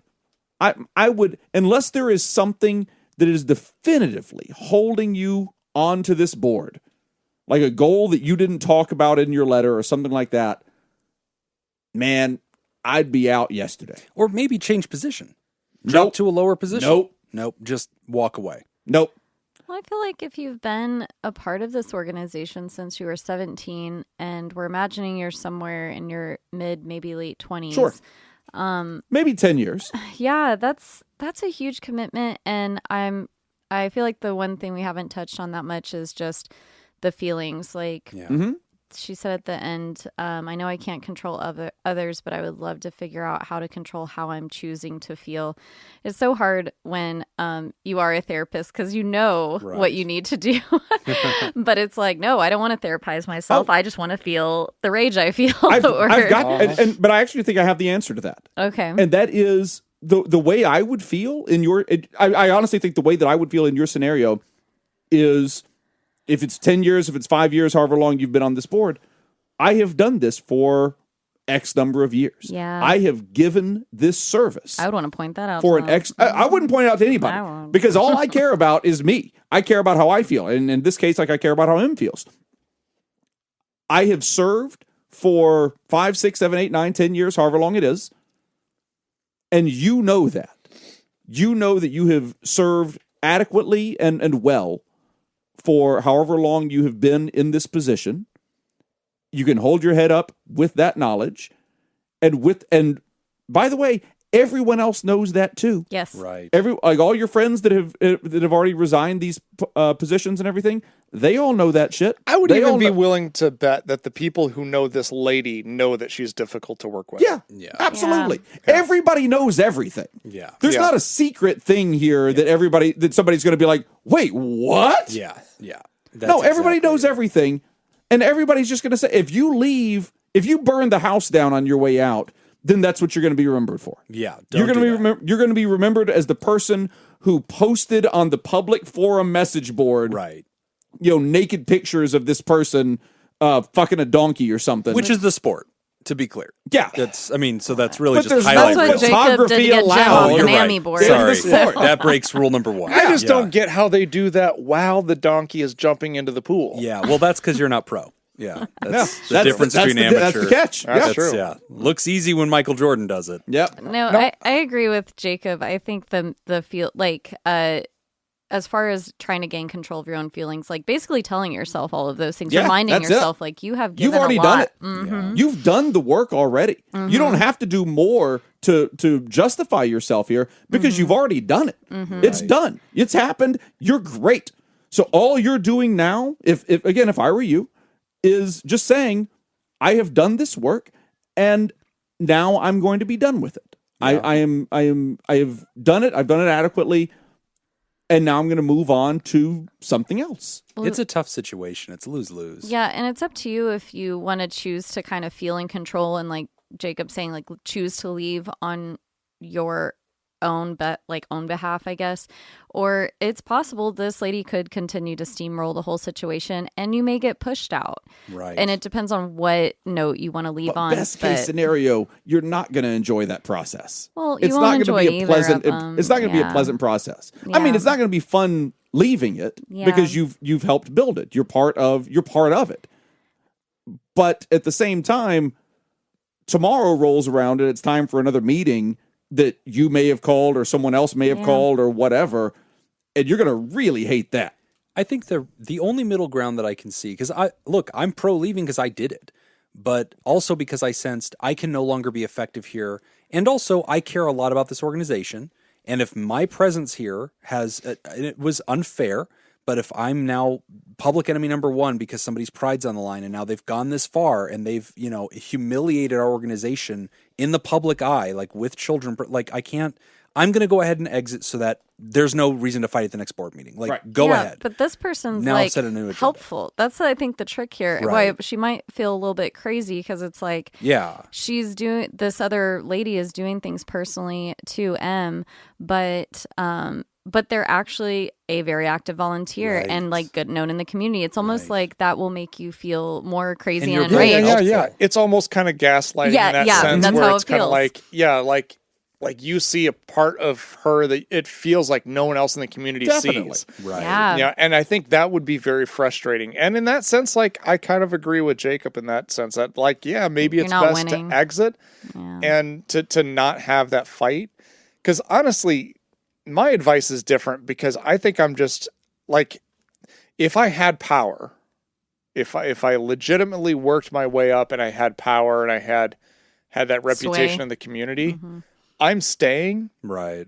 because again, You've earned like, that. Like yeah, like I'm gonna be okay. Like I can be in uncomfortable situations. I can be in rooms with people who don't like me. I'm like, You are all the time. I know, is. and Right I'm now. totally fine Yeah. with it. That's why I wear this shirt. Yeah, Yeah. what shirt? My fuck Nick shirt. yeah. Which who wouldn't want to do It's that? it's right? the style is very that's how I nice. interpret Yeah. it. This is bedazzled. this is cognitive. It's the pop collar reframing, that I don't like. Right? Yeah, the pop color. So I see your point, which Yeah. is, and I think all options are on the table Yeah. here. Yeah. You can exit. I think none of us would fault you for that. I think you can sit down with more leadership and say, look, I am being made to feel harassed and uncomfortable. Yeah. We are supposed to have a procedure for that. Yeah. It's in our bylaws. We have values. I'm putting it out there, and I'd like resolution. In any case, I think your feelings are valid. Yes. Yeah. And I think you should respect your feelings, and you know you better than anybody else does. And you can leave with grace and dignity, or you can stay with grace and dignity. Pistols at dawn. You can do either, and I think you're going to be fine. I think you're going to be fine either way. And you're young enough where, like, okay, it's not for you right now. It's another great You experience. can come back to the board That's what at I a was later thinking. time. Yeah. Well, that's know? why I was saying maybe even change positions. But I wouldn't want you to take any action whatsoever until you've had a closed door meeting with leadership. Because they need to understand, look, I'm so hurt by this. I think I do want to exit. I'd say Well, let and them figure it out on their own. If I were to do whatever that, you If the tell 'em- organization matters a lot to you, I could see you not being if I willing were to that. do that, if I were to have a meeting with leadership and explain why I'm leaving, I would just say, hey, look, I've loved my time here. It's been great. Yeah. But meetings are happening without me. I feel like I'm being undermined. I just can't be successful in these conditions. That's how I would So language I'm it. going to leave, and I'm going to keep it open in the future to coming back and serving again in the future if the conditions are right. I could also see somebody having that exact same thing. I could see them stopping short of saying, I'm going to leave. I could see them saying, I'm presenting a problem to our leadership. Our leadership panel exists to solve organizational problems. I'm experiencing one. I'm bringing it to your awareness, and I'm seeking resolution, advice, countermeasures, something. And if the president's like, well, no, you're stupid, Em. She's not doing anything wrong. You're just lazy, whatever. Great. Let's talk about it without her here. Let's talk about it as two volunteers who have known each other a really long time and have both been trying really hard. And let's discuss it in a civil way. And at the end of this, either I'm going to have your support and the support of our board, and that's going to look like certain actions, or I don't. And that will probably look like other actions, like I need to exit then. Because clearly we're taking a confidence vote on whether or not I'm real. Because if the president literally thinks you're not even holding committee meetings, you're being lazy, then we need to have a conversation about whether I'm still all in. I need to explain to you the misunderstanding. You're the president. I owe you an explanation if you are under that impression. Yeah. Let's talk it out. I would only have a meeting if I were intending to stay. Yeah. Well, that's, yeah. If I that's were it. intending to stay, I would go have that meeting. Yeah. I wouldn't. There's no way at this stage that I would intend to stay. I think that what we're hearing is that Jacob has resigned. Wow. There it He's is. leaving. He's leaving the building. Come back, Jacob. He has these ejection seats installed. I was always wondering. It's getting dark in here now. We're going to the lights just start fading off. Jacob just disappears. Yep. Anyway, good luck with this one. Write us back. Let us know what ends up wanna happening. know what I know. happens. Yeah, DM us and tell us like Yeah. all the real deets. Yeah. Like we're on Discord, so just DM Let us know what the- this sport We is. really want to know. Yeah, what what's this the weird- sport? Actually, that's the it's- only thing I care about. it's- What is the sport? Look, it's either horse diving or it's pickleball. That's one of it's Pickleball? pickleball. That's No. it. It's pickleball. I don't think that this. I think it's a fight pickleball club. hasn't been. It's probably a fight. It's a fight club. Yeah, it's. Whoa, we don't. That's Rule number one. That's why M didn't tell That's us. okay. You know what? You're probably right. We're going to take a quick break, and when we come Checks back, out. we're going to talk about falling out of love with a friend. You're listening to Pod Therapy. Today's episode is brought to you by Robert Brownie Jr., Mintz, Kayla Lansbury, Kevin Chamberlain, Ben Stanley, Adam Hathaway, Dan Martin, Lib, and Heyo. If you'd like to sponsor the show, become a therapy producer at patreon.com/therapy. All right, second question. This is a long one, so Jim, pay attention. I'm not going to repeat this. Okay. Who's talking? Going into the last hole, Canadian Adam Hadwin was in a 5-way tie for second place. By making an incredible 25-foot birdie putt on 18, he took sole possession of second place. Considering the difference in how much money he would have made in a 5-way tie for second versus taking sole possession of second, how much money was that one putt worth? Oh wow. Approximately 5 times the amount that he would have made otherwise. That's what I'm thinking. No, actually, I would like to no. answer with an equation. 'Cause it goes up like that. Oh, Yeah. good That point. is good. All right, I'll throw one out. I'm going to take second place in a golf tournament. So wait, I'm guessing the No, difference? the difference Oh, between what he would have taken home versus what he did take. Well, Five-way since your first tie one was a because of one stupid putt. trick question, I'm going to say nothing. Okay. I'm going to say in Price is Right rules over what Jim said. $1. I'm going to go with $1. I bet it's it's a PGA event. I mean, I bet it's it could be six figures. It could be like 150 grand. The difference? Yeah. Oh, I was gonna guess way more than In a PGA tournament, I mean, because the PGA tournaments, the prize money, like there's a range in prize money, which is why I just don't know. Because like the big ones, I mean, I think for the $1 million? Masters, the winner gets like it's usually around $6 million. I want to say, is that right, Nick? I think so. It's up there. So I'll say 150. I'll say 150 grand. Okay. My real answer is Scared more to than go. Jim thinks. Fair enough. the difference. I was gonna say like I don't know if I'm thinking about this right, like $700,000. Because if it's like $1 million if you get first, Yeah. You might be I don't right. know. Yeah, I have no idea what the prize I don't know purse either. for I'll the big say on it. 700. There you go. Okay. If we're not doing Prices Right rules, you win, Whitney. Whitney gets Okay. another one. It was $500,000. Wow. There you go. Wow. So Okay. that was a $500,000 Holy putt. crap. Yeah. No pressure. No pressure. Goodness gracious. Yeah, because the winner, Tom Kim, took home $1.5 million. I was really Okay. hoping the next question was just going to be who won it. Because I happened to see who won. I just happened to know who won it. Jacob's, that's a bonus point. Twice in a row, he was the defending champion. Adam Hadwin came home with $915,000. Wow. Jeez. Wow. Yep, that was a $500,000 putt. Wow. All right. Change your career there, Nick. I think Fucking trying. the money's there. I've been like- trying Money's there. Yeah. for 30 fucking I years. kind of get it now.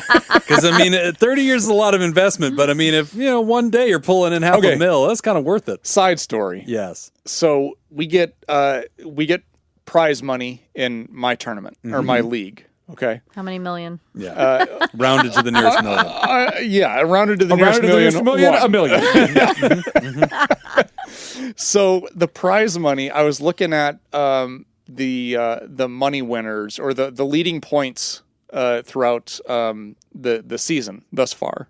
Okay. And I was looking at how much money they've made compared to me. Okay. And I'm in like third, and this is all divisions. Okay, so not just my division, because I'm first in my division. Yeah. But out of all the divisions, I'm, I think, third in points. Okay. And it's like the top guy in number one has like $1,300. Second guy is like $1,200, something like that.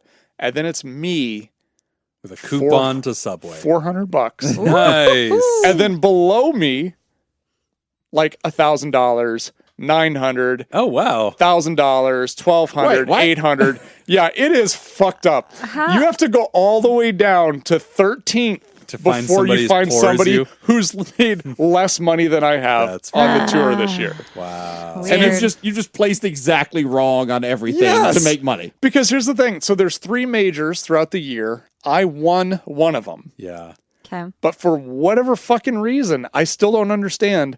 That one paid less than all the other majors. Wow. And so like the one that I Was it the won, LPGA? That's probably why. it's and it was It was the Tangiman Memorial so Golf much less. Tournament. But then I'm doing good on points because I've only won one, but I'm finishing in the top 5 pretty consistently. Yeah. But I'm always right outside the money. Yep. Like they pay for first and second, maybe third, and then I'm always the next guy. Jeez, that's maddening. Saturday, I was in second place. Okay. I finished my round. I was one of the first groups to go off, and I was waiting for the rest of the groups to come in. The only other guy who was close was coming up 18.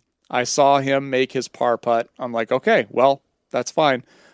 We tied, but because I had a better back 9, I win the tiebreaker. Okay. So I go in, I collect my $144. He comes in. $2,000 check. No, I had to fucking give it back. I had to give the money back. You owe money. No, because- Your dues are- What? Because what happened was we've got an online scoring system. So that's how I can track how everybody's doing throughout the round. So it's an Okay. online leaderboard. Yeah. Well, somehow they screwed it up when they were putting the scores in because when he turned in his scorecard, it didn't match what they had on the online leaderboard. So he was one stroke better Oh, No. than the leaderboard. So they had to adjust it. It's a little ironic. Moved him into second. I His go into score third. says that. And I don't get any fucking money. Oh my god. Pardon me, I actually won the whole thing? Oh, Yeah. we're sorry, sir. Here's your bag of money. Oh, thank you. Oh my Thank you. God. It's I anyway. apologize for the misunderstanding. It's like the That's the way invention it of goes. lying. I'm fine No with take that. backsies. Yeah. No take So what's backsies. Yeah. This is Nick. This is my life. This is what happens. And what did you learn? Bad you, luck, you man. learn Not a fucking when thing. they hand you that check. Run. Leave. Time to Run. leave. When you get the answer you want, you leave. Yeah. If someone asks you if you're a god, you say yes. Yes. Depends on if it comes with the check or not. Yeah. Falling Out of Love with a Friend by Megan Amber. Hello, Pod Therapy Guys. Guys, by the way, is genderless. It's Megan Amber S., your non-animator friend. I wrote you 2 times before. Once to describe I remember this. Yeah, once to describe my physical symptoms of illness when thinking about animating, my previous favorite hobby and old career path, and the second time when I was searching for therapists. Why do therapists on Psychology Today have such shitty profiles? And am I allowed to judge them for it? Both times your information was very helpful. Good news, I found a therapist last year, and I like my therapist. I can't afford to go very often, but I go every month or 2. Just in case this is an interest to anyone, from 2018 to 2022, I was a single drink a day person. I had 2 glasses on a day off. I stopped drinking for 30 days back in 22. It was very surprising how a consistent small amount of alcohol affected my sleep and gut health. I noticed I wanted to up my intake to 2 glasses, aka drink more, because I couldn't get buzzed on 1 glass of wine anymore. Then I was choosing not to eat just to get my buzz on 1 glass of wine a day. Also, I had a lot of acid reflux because of drinking, which affected my sleep. I was noticing the signs of me wanting to increase my drinking and made a choice to stop temporarily. In the 30 days I stopped drinking in 2022, I started writing a book. I was alive again and used all that manic energy that I was missing from animating and threw myself into this incredible story, and I did artwork for every single chapter. By book, I mean 700 pages of hardcore homoerotic fan fiction. Right on. Whoa, Yes. that took a turn. That's awesome. A good turn. I'm going to be honest, I did not see that shit coming. What's I the do not title? read the letters. This is proof. By book, I mean 700 pages of hardcore homoerotic fan fiction. Why didn't you write a long book? It was bliss. I just couldn't stop writing. And I wrote and edited And it was at like 9-point font too. Jesus. And I wrote and edited for what felt like 6 hours a day for 3 months. The reactions to the fanfic I posted were mixed. I went a little dark. But the second one I created got an incredible response. I've started to write 4 more fanfiction smut books, so I'm really on a roll. On to my actual problem. I've made a new friend in the fandom, and I really, really like her. Just like any new relationship, we were talking like crazy, energetic messages back and forth, buzzing with the new energy of friendship. This was months ago, and the emails naturally tapered off, but we still had our main objective, share writing goals every week. She is diagnosed with ADHD, plus she is going through a difficult time in her life. She rarely emails me back anymore, and when she does, her replies are much, much shorter. She's quite a popular writer in the fandom, and I can't shake the feeling that I'm annoying her. Sometimes she won't email me for weeks, and I get very self-conscious. Feelings are not facts, so I took the guesswork and I emailed her, or took out the guesswork and I emailed her, seeing if she was okay, and asked if she wanted to take a pause in these emails if they were getting bothersome, and she said that wasn't the case. I have a very good friend in real life who has ADHD, who I know loves me to pieces, but is poor at getting back to me. I don't mind being the steady, consistent one reaching in the relationship, but I don't know her in real life and I can't gauge her. How do I just be okay with emailing her here and there and trust that I'm not annoying the shit out of her? I want to let myself down easy if she's tired of the friendship, but I gave her the out and she didn't take it. If I could guess, she still likes me, but our weekly email of shared writing goals is now a chore and no longer fun for her. I'm missing my friend and I don't want to feel like an annoying fool, always reaching out and rarely getting a reply. I tapered off, but I asked very directly and she said the emails do not bother her. Honestly, I feel embarrassed and pathetic when she doesn't reply, and I want to protect myself from feeling like an idiot. It makes me feel like a teenager again, waiting around for a reply, wanting someone's attention, and I never want to feel like a stupid fool again. I'm leaning towards stopping and maybe reaching out next month instead of sending my weekly writing goal email because I just don't know what else to do. Signed, brokenhearted, and falling out of friend love, Megan Amber S. P.S. Have you guys considered having a Patreon level block just for a single therapy question? For example, people could write in and request the Patreon only block for their complicated, embarrassing, sexual, or extremely personal question. I think a lot of people would feel better writing in explicit or traumatizing questions if they knew a smaller number could hear it. Their question only accessible to Patreons. This goes without saying that their question would also be free game for inappropriate jokes. P.P.S. Have you considered doing an April Fool's Patreon block? For example, therapy questions about Freud's mom, Nick's golf swing, or with what can I do with 80,000 spirit points, or Jacob's memory problems. I don't know enough about Whitney to poke fun at her. Fake therapy questions and people trying to answer semi-honestly would be a fun episode. Thanks again, Megan Amber S. You're going to say the crystals. My memory has gotten better. It has gotten better, but you feel said like that that 10 too. minutes ago. In the last, it's true. In the last few months, I've honestly been noticing that I feel like my memory is getting better. What changed? No, I don't know. Probably more crystals. Yeah, I think so. It's the crystals I put under crystal your bed when I was something. visiting. That's right. And sprinkling crystal. Yeah. That's what I do in his car. What's the writer's name? Megan. Megan, I have bad news for you. All of the letters are already open game to anything that I fucking want to say about them. Unfortunately, there is no restriction. Fact. That's what you sign up for. Whatsoever. The main thing that keeps me in check during the main part of the show is just keeping the show moving. Does it cause anybody else anxiety when a letter starts off with, "Hey guys, I wrote to you before"? Yeah, I always assume it's going to be bad. I do too. Yeah. It's like, I always assume it's Why going to do you be, think and it's gonna fuck be you. bad? Yeah. and I wrote to you, yeah. and you're awful. and as a result, my life has fallen apart. Well, 700 Just pages of updating you. homoerotic fan fiction. I think we contributed. I'm going to be honest. Of course we did. I feel like we I feel played like a at role. least a The few main- pages There's a are few dedicated pages. to At us. least We've- one of those. yeah, at we've least influenced it. one of those characters Yeah. is Dr. Jim. I was going to say influenced there's this a little definitely a bit. James and a Rick in there. Yeah. We've influenced some of the homoerotic porn. This is my a tough gosh. one. I mean, whenever you get into a situation where you're connecting with somebody, you're excited, and then they start to phase out, I love that the writer had the honest conversation, right? Yeah. I love that that's awesome. brave That to write is. out and be like, It hey, is. I don't want to annoy you. Are we cool? Yeah. But then the person's And are like, you no, okay? we're cool. But then they don't go back to their original honeymoon writing, and you're like, this isn't nourishing for me, and I'm in my head about it. What do you do? It is, but I also wouldn't have done it. You wouldn't have written and asked, No. are you mad at me? No, I wouldn't have. I'd probably text you 3 times a year and ask if you're mad at me. You do. Yeah. Do you The answer's respond? always yes. Yes. Yeah, he just copies and pastes a meme. Yes. Yes. The answer's always yes. No, I think no, I probably wouldn't have done that. Not to say that there's anything wrong with it. It's just not something I You would tolerate do. discomfort much better than I do. Yeah, I will think ask.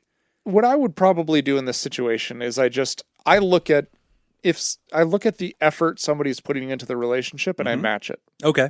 That's what I do. So if it looks to me like somebody is putting in 80% effort, then I'm like, cool, I'm going to put in 80% effort. What Like, if- if they're putting in 50, then I'm going to put in 50. What if you're in that scenario and you can tell, like the other person isn't putting that effort in? Mm-hmm. Like say you go out to lunch once a week or something like that. Yep. And you're always the one that picks where you're going. Yeah. And the other person seems to have no interest at all in picking where they're going. Yep. But you can tell that they're also genuinely enjoying the rapport between the two of you. Okay, then I feel like So you're putting the effort in. that's They're a not putting the effort different- in, but they're definitely enjoying yes. what They're you're doing. participating. I Yeah. think that's to me that speaks to having developed a pattern Okay. and that person respecting the pattern. Okay. Okay. And the pattern or the habit that has been formed is Nick tells me where to go and tells me where we're going. Nick plans Okay. the guy You know, trips. Every... Exactly. Yeah, that's exactly like I was Okay. actually thinking about that. I have to plan our next guys trip because I guarantee no one else is going to do it, but everybody's really excited to do it. So I've just accepted that that's kind of my role. That's what I like do. Her in real life friend. Yeah, She's like, I reach out to her and we're good, and I'm good with that. Yeah. Yeah, and so I think so I think that has part. I think that is a big factor to consider. Is like, if this person in these emails, if it seems like they genuinely enjoy the conversation and the email is good and the email is specific and it's jovial and happy or whatever, or productive, then maybe she is just respecting the pattern that has been established. And so maybe it's not that the person's upset.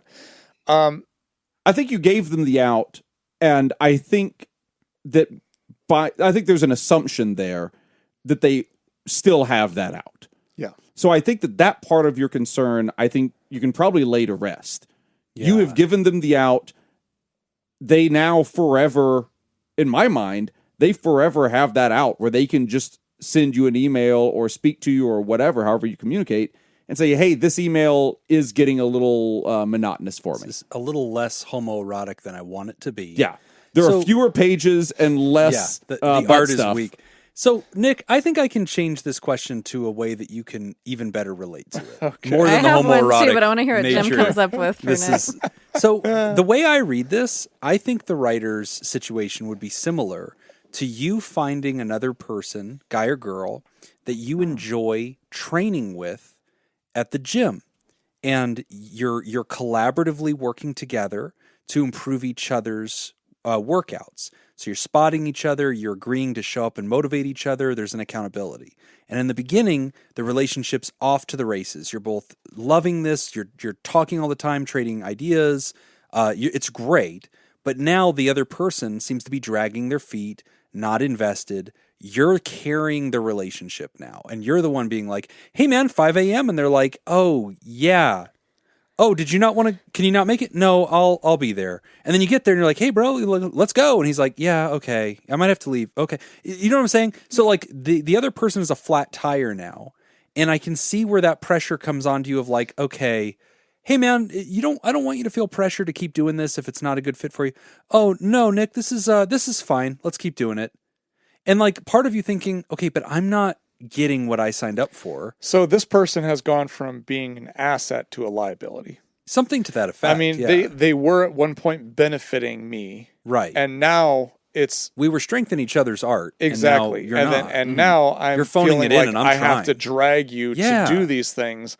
And so that is now taking away from my experience. I think that's an interesting way to think about it. That yeah. is, yeah. In which case, then I think like, okay, well, what I would tell that person using that specific example is I would say, well, you know where I'm going to be when I'm going to be there. So you show up when you're ready. What if they say, I'll be there, but they're phoning it in. Fine. They show up with 30%. Then I work out by myself. So, okay, but is that something in this scenario you would kind of go back to this other person and go, hey, I don't know that I'm getting a lot of good feedback from you. I don't think I'm growing at the rate I once did. I think I would like to. See, and I guess discontinue this is where I take a different approach to it, because now I feel like I'm putting in effort to address this problem. Yeah. When in reality, I don't have to. You just ghost them? No, I do my thing. Again, like using the gym example, I'm going to be at the gym every day at 5. Mm-hmm. You know where the gym's at. You know how to get there. You want to work out? That's where I'll be. But I'm not going to call you the night before. I'm not going to text you in the morning. I'm not going to swing by and pick you up. Yeah. So if you want to be a part of this, cool. I want you to be a part of this. Meet me here. Okay. And then if you're not, then I'm working out by myself, because I can work out with you or I could work out by myself. Either way, I'm working I out. see your I'm point. getting what I want. Yeah. I'm not going to take time out of my day to try to bring you in I see. to do this when I don't have to do that. Plus, I'm Okay. just going to say right now, there's a lot of inspiration for homoerotic fan fiction that can be had at the gym. Yeah. Yeah. I'm just going to toss that out there right Oh, now. If you're not already if you- writing it exclusively there. If you've never spotted somebody doing squats, yeah. I mean, that right there is.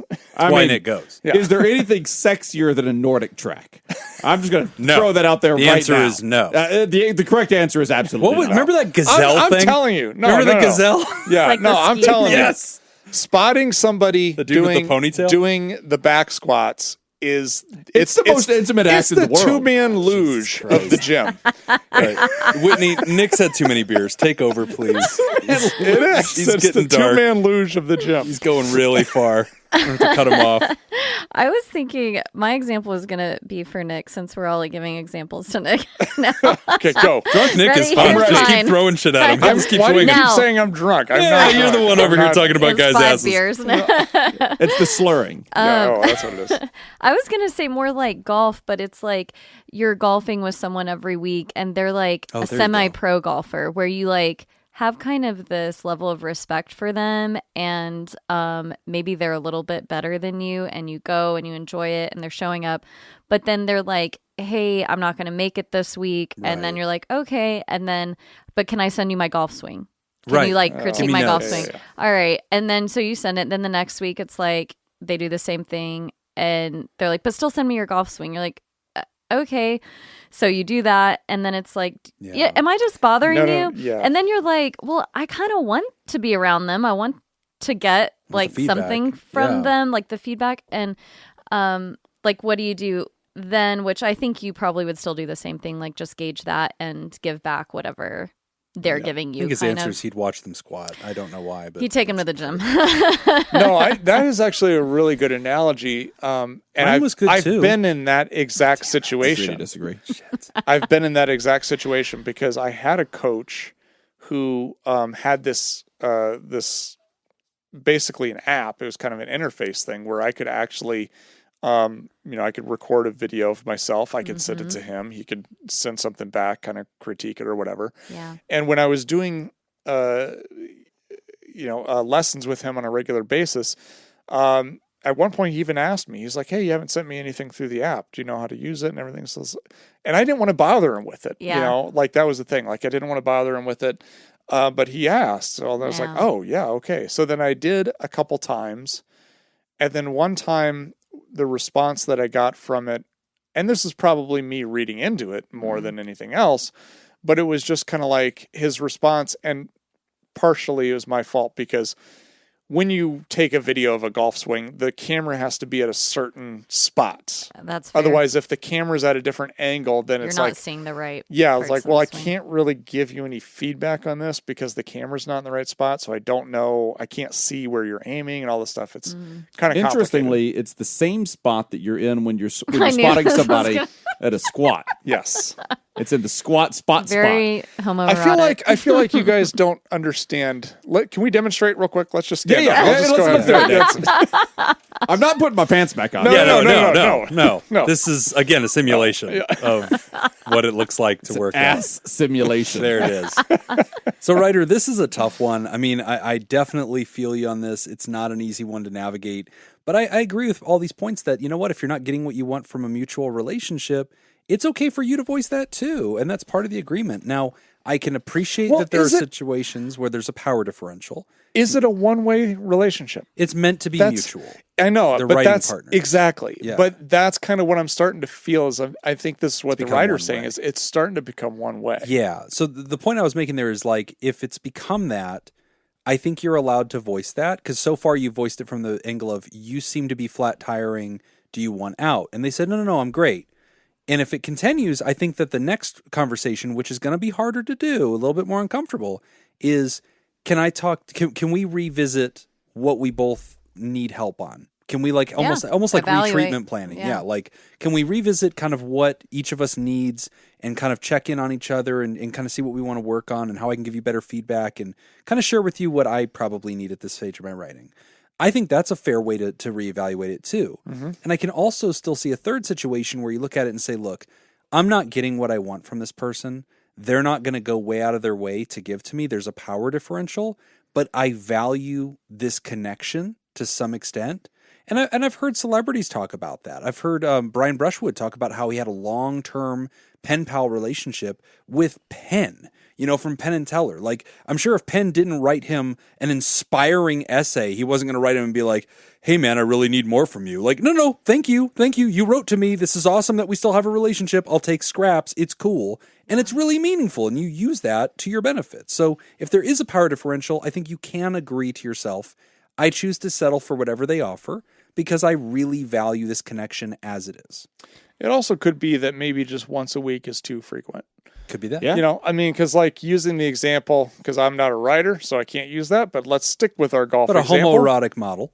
let's stick with our golf example. If me and a golfing buddy are sending videos back and forth to each other, Erotically. and it happens very frequently, and then it's like, okay, he's sending me stuff, but I'm not sending him anything because maybe I didn't get a chance to go out and play that week. It's like not much is happening. Right. A week isn't a whole lot of time, so maybe we just need to go to like maybe every couple weeks, and then if you decrease the frequency, maybe you make it more valuable. That could be as good. opposed to having frequent little tiny bits, as opposed to having less frequent but more content. I like that. It's like if we did a podcast twice a day. Yeah. Like those podcasts are going to suck. That would not work. Because they already suck once a week. Yes. Yeah. Too Doing often. that Too a lot often. more. Yeah. Sure. Yeah. Ryder, good question. The first thing we all agreed on. Yeah. Please feel free to share your awesome book in the Discord. There are a lot of people that would dig it. So I was going to say too, really quick, that it sounds like your goal was to share your writing goals. And if that is meeting your need to like do that, then, and she's saying, yeah, still send them to me just for like accountability. That could be good. Then go for it. But it sounds like you're saying you wanted that friendship, or you enjoyed that friendship too, and that feels like a loss. So just remembering that when you kind of touched on or were wondering like, how do I not feel like I'm annoying them or feeling embarrassed or pathetic? Just remember those, like you said, feelings are not facts. And 9 times out of 10 in situations like that, especially if the other person's saying, no, keep sending me these things, but they're not actively giving you something back, 9 times out of 10, they just have other shit going on in their world. Right. And they're just not able to prioritize you at this time. And typically it's not like this person's annoying me. Right. It's just, I got a lot going on. I want them to still know that maybe they are reading those emails, but just aren't able to get back to you. Or, I don't know, they might just be going through it and aren't able to really share that with you because they don't know you in real life either. So you asked like, are you okay? But they may not feel comfortable sharing that with you, just to try and ease some of those thoughts that we can run away with in our minds. Like, am I annoying them? And it leads to those feelings of like beating ourselves up, of feeling embarrassed or pathetic, or like I'm a teenager again, like pining after someone. Right. So yeah. And 2 quick thoughts that I had was one, emails, like any text only communication. Right. You lose a lot of the subtleties there. You lose a lot of the inferences and everything that go along with face to face and voice communication. That's a good point. And secondly, friendships just change over time. Yeah. Friendship. Let's go with your writing. Friendships like penises. There it is. Change over time. They do. And especially with age. Yes. This You is know? true. So just think of it. Great think of friendship analogy. like a penis. Yeah. Let's just Like think a- that. Friendship is Jacob. like a penis. And some of them have a Poems foreskin. by Jacob Smith. I was going to say, I can't the use that in my t-shirt. practice. That's just the t-shirt. Not with that attitude, and not without paying me a royalty. That's right. Yeah, you don't just give out this life coaching never for free. tell. Yeah. That's right. You got to pay for it. Well, as we wrap up the show, we want to remind you can go to patreon.com/therapy and you can get the extended show ad-free a day earlier and enjoy access to our live chat Discord community, as well as our weekly deep dive interviews, skill shares, research roundups, and rants. And I believe, well, we're recording this one a little bit in the past, but Nick, you just published a new piece that I think was about remind me what it was about. I listened to a portion of it. Man, you were on a roll. It was too. on effective communication for conflict resolution. Yes. And I liked that you included an outline with it as well. So I did. I included some bullet points with Nice. that one. good. I always like throwing notes in there. So check that out at patreon.com/therapy. Always new stuff going up every Monday where we kind of share more therapist-y kind of skills and advice and information and research. Therapissy. Thank you. That was correct. Yeah, therapoopy. Anyway, as we get to the end, we want to thank some new folks that have joined the Theraparty. We got new Therapal Cloudy Pies. I like that. And new Therapod Tasha. And we want to thank our Therapartners, Dirty B, Myra, and Pickett. Also, I just want to make a real quick announcement. Patreon updated. Ooh. No. Oh. Yeah, it's a pain. Uh-oh. It sucks. I do not like the way the new Patreon page looks. Dude, you're fucking us up here. No, It's fine. no, Keep no, going no, there. it's not. We're relating with the people who are dealing with it now. Yeah, I do not like the new layout. I one of the anxieties that I have on this show is I feel like somebody is going to sign up and I'm going to miss them. Oh, yeah. And I'm not going to shout out. actually announce that they've joined. Yeah. That causes me a lot of fucking anxiety. Yeah, I get it. Okay. And with the new Patreon update and with the website looks completely different now. And now we used to get notifications, Yeah. like, oh, so-and-so joined. Yeah. But now what it does is it says, Cloudy Pies joined, as did one other person. Oh, no. And It's then I'm like, plus well, who's one. the other person? Oh, And no. and I can't click on it. It doesn't let me click on that to tell me. No. And so I have to go through into the relationship manager And, like, thing find it. and find it. Oh, my And so it gosh. really sucks. So I really hope I don't miss anybody. If I do, I apologize. Please write in and let me know, and I'll announce you. Yeah. So far, I think we're still pretty strong on like the notification system because I still see them and I still tweet Yeah. whenever they come in. And that's honestly, But should- I don't know what we're missing. No, so but that's the thing. Like, I should just update this based off of your tweets because that's as useful as it's Patreon is right now. Yeah, but I like the system where you double check. 'Cause Yeah. I don't want all that on me. Yeah. Like I'm already anxious that I won't remember to tweet it, let alone it'll be on the fucking show. So, Yeah, as somebody who makes a sizable portion of my income off of Patreon, I do not like when Patreon fucks themselves up. No. Yeah. Well, they've also been so defensive about it. Like they've sprayed us with emails that are like, "Let me tell you about the new Patreon." There was an entire email with an essay about their logo.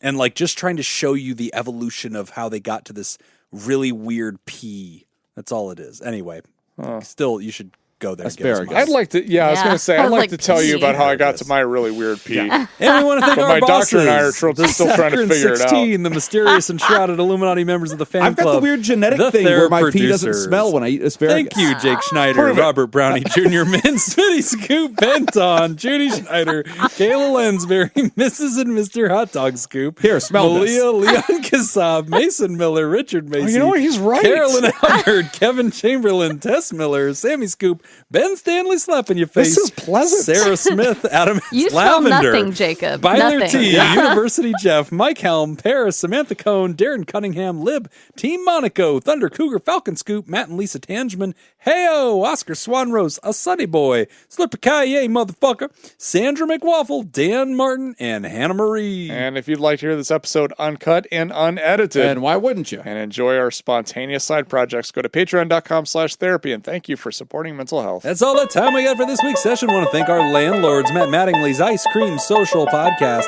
and thanks to those of you who contributed to our show today. We really appreciate it.